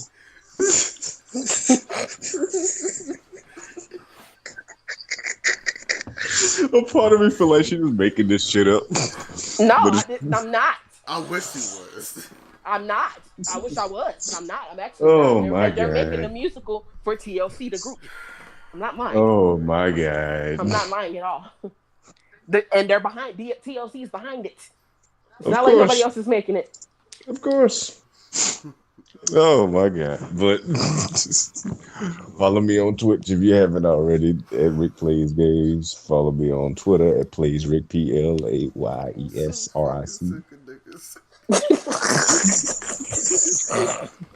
Follow me on Instagram at Rick Plays Games.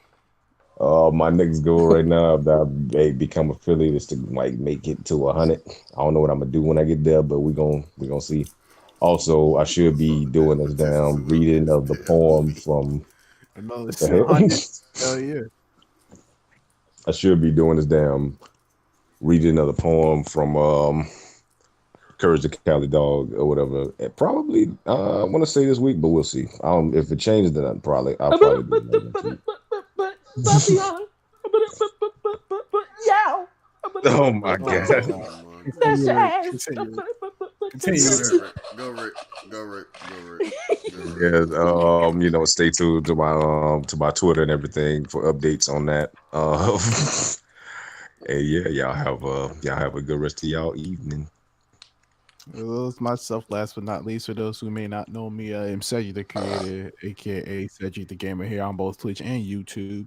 So on the Twitch side, definitely follow me at twitch.tv/CedrickTheGamer if you haven't already. We're on this Bully walkthrough right now, as well as a Mirror's Edge Catalyst walkthrough that we're going to be finishing up this week. Bully still hasn't. And also, what I'm planning to do is, I do have a lot of games lined up. So what I'm going to do is, once I finish this Catalyst walkthrough, I'm going to put a poll over on Twitter. If you want to participate in this poll on Twitter, definitely follow me on Twitter at CedrickTheCreator, CedrickTheCreator, all one word, as well as on Instagram at CedrickTheCreator, all one word. So like I was saying, I'm going to put a poll over on Twitter, and I'm going to let you guys choose the next game that I play. So I think I'm going to put 3 games on that poll. You guys vote. Whichever one has the most votes, we'll do that next. So definitely go over, follow me over on Twitch and Instagram. As you see what I'm doing, I'm gonna start posting on Instagram soon. Like I really got to get back on that shit. Definitely. Follow me over on YouTube, youtube.com/CedrickTheGamer, or just look up Cedric the Gamer over on YouTube. I'm gonna be trying to get some more clips from the Twitch streams there, so I can get y'all a compilation over on that side. And I believe that is it. If you haven't already, if you enjoy the podcast, oh wait, definitely I have something. go ahead. Wait. So y'all know how Cardi B got that thing that she usually do, talking about some Oker or that. Okay. Yeah, she's trademarking it. Yeah. And she said her explanation is white people do it all the time. I just found that hilarious. Cardi, If you enjoy the podcast, definitely go ahead and hit that follow button over here right above. Hit that heart right there on the Twitch side. Do it. And then get definitely, we'll catch y'all next week. This is episode 9 of the Terribly Terrific podcast. If y'all feel offended by anything we've said, I've already told you we terrible people. Appreciate y'all coming through. And we'll holler at you. Now get And remember the to hell out. cast Scarlett Johansson for the next Once Lady. again, like I said, No, we do not condone the hell actions out of of this here. one solo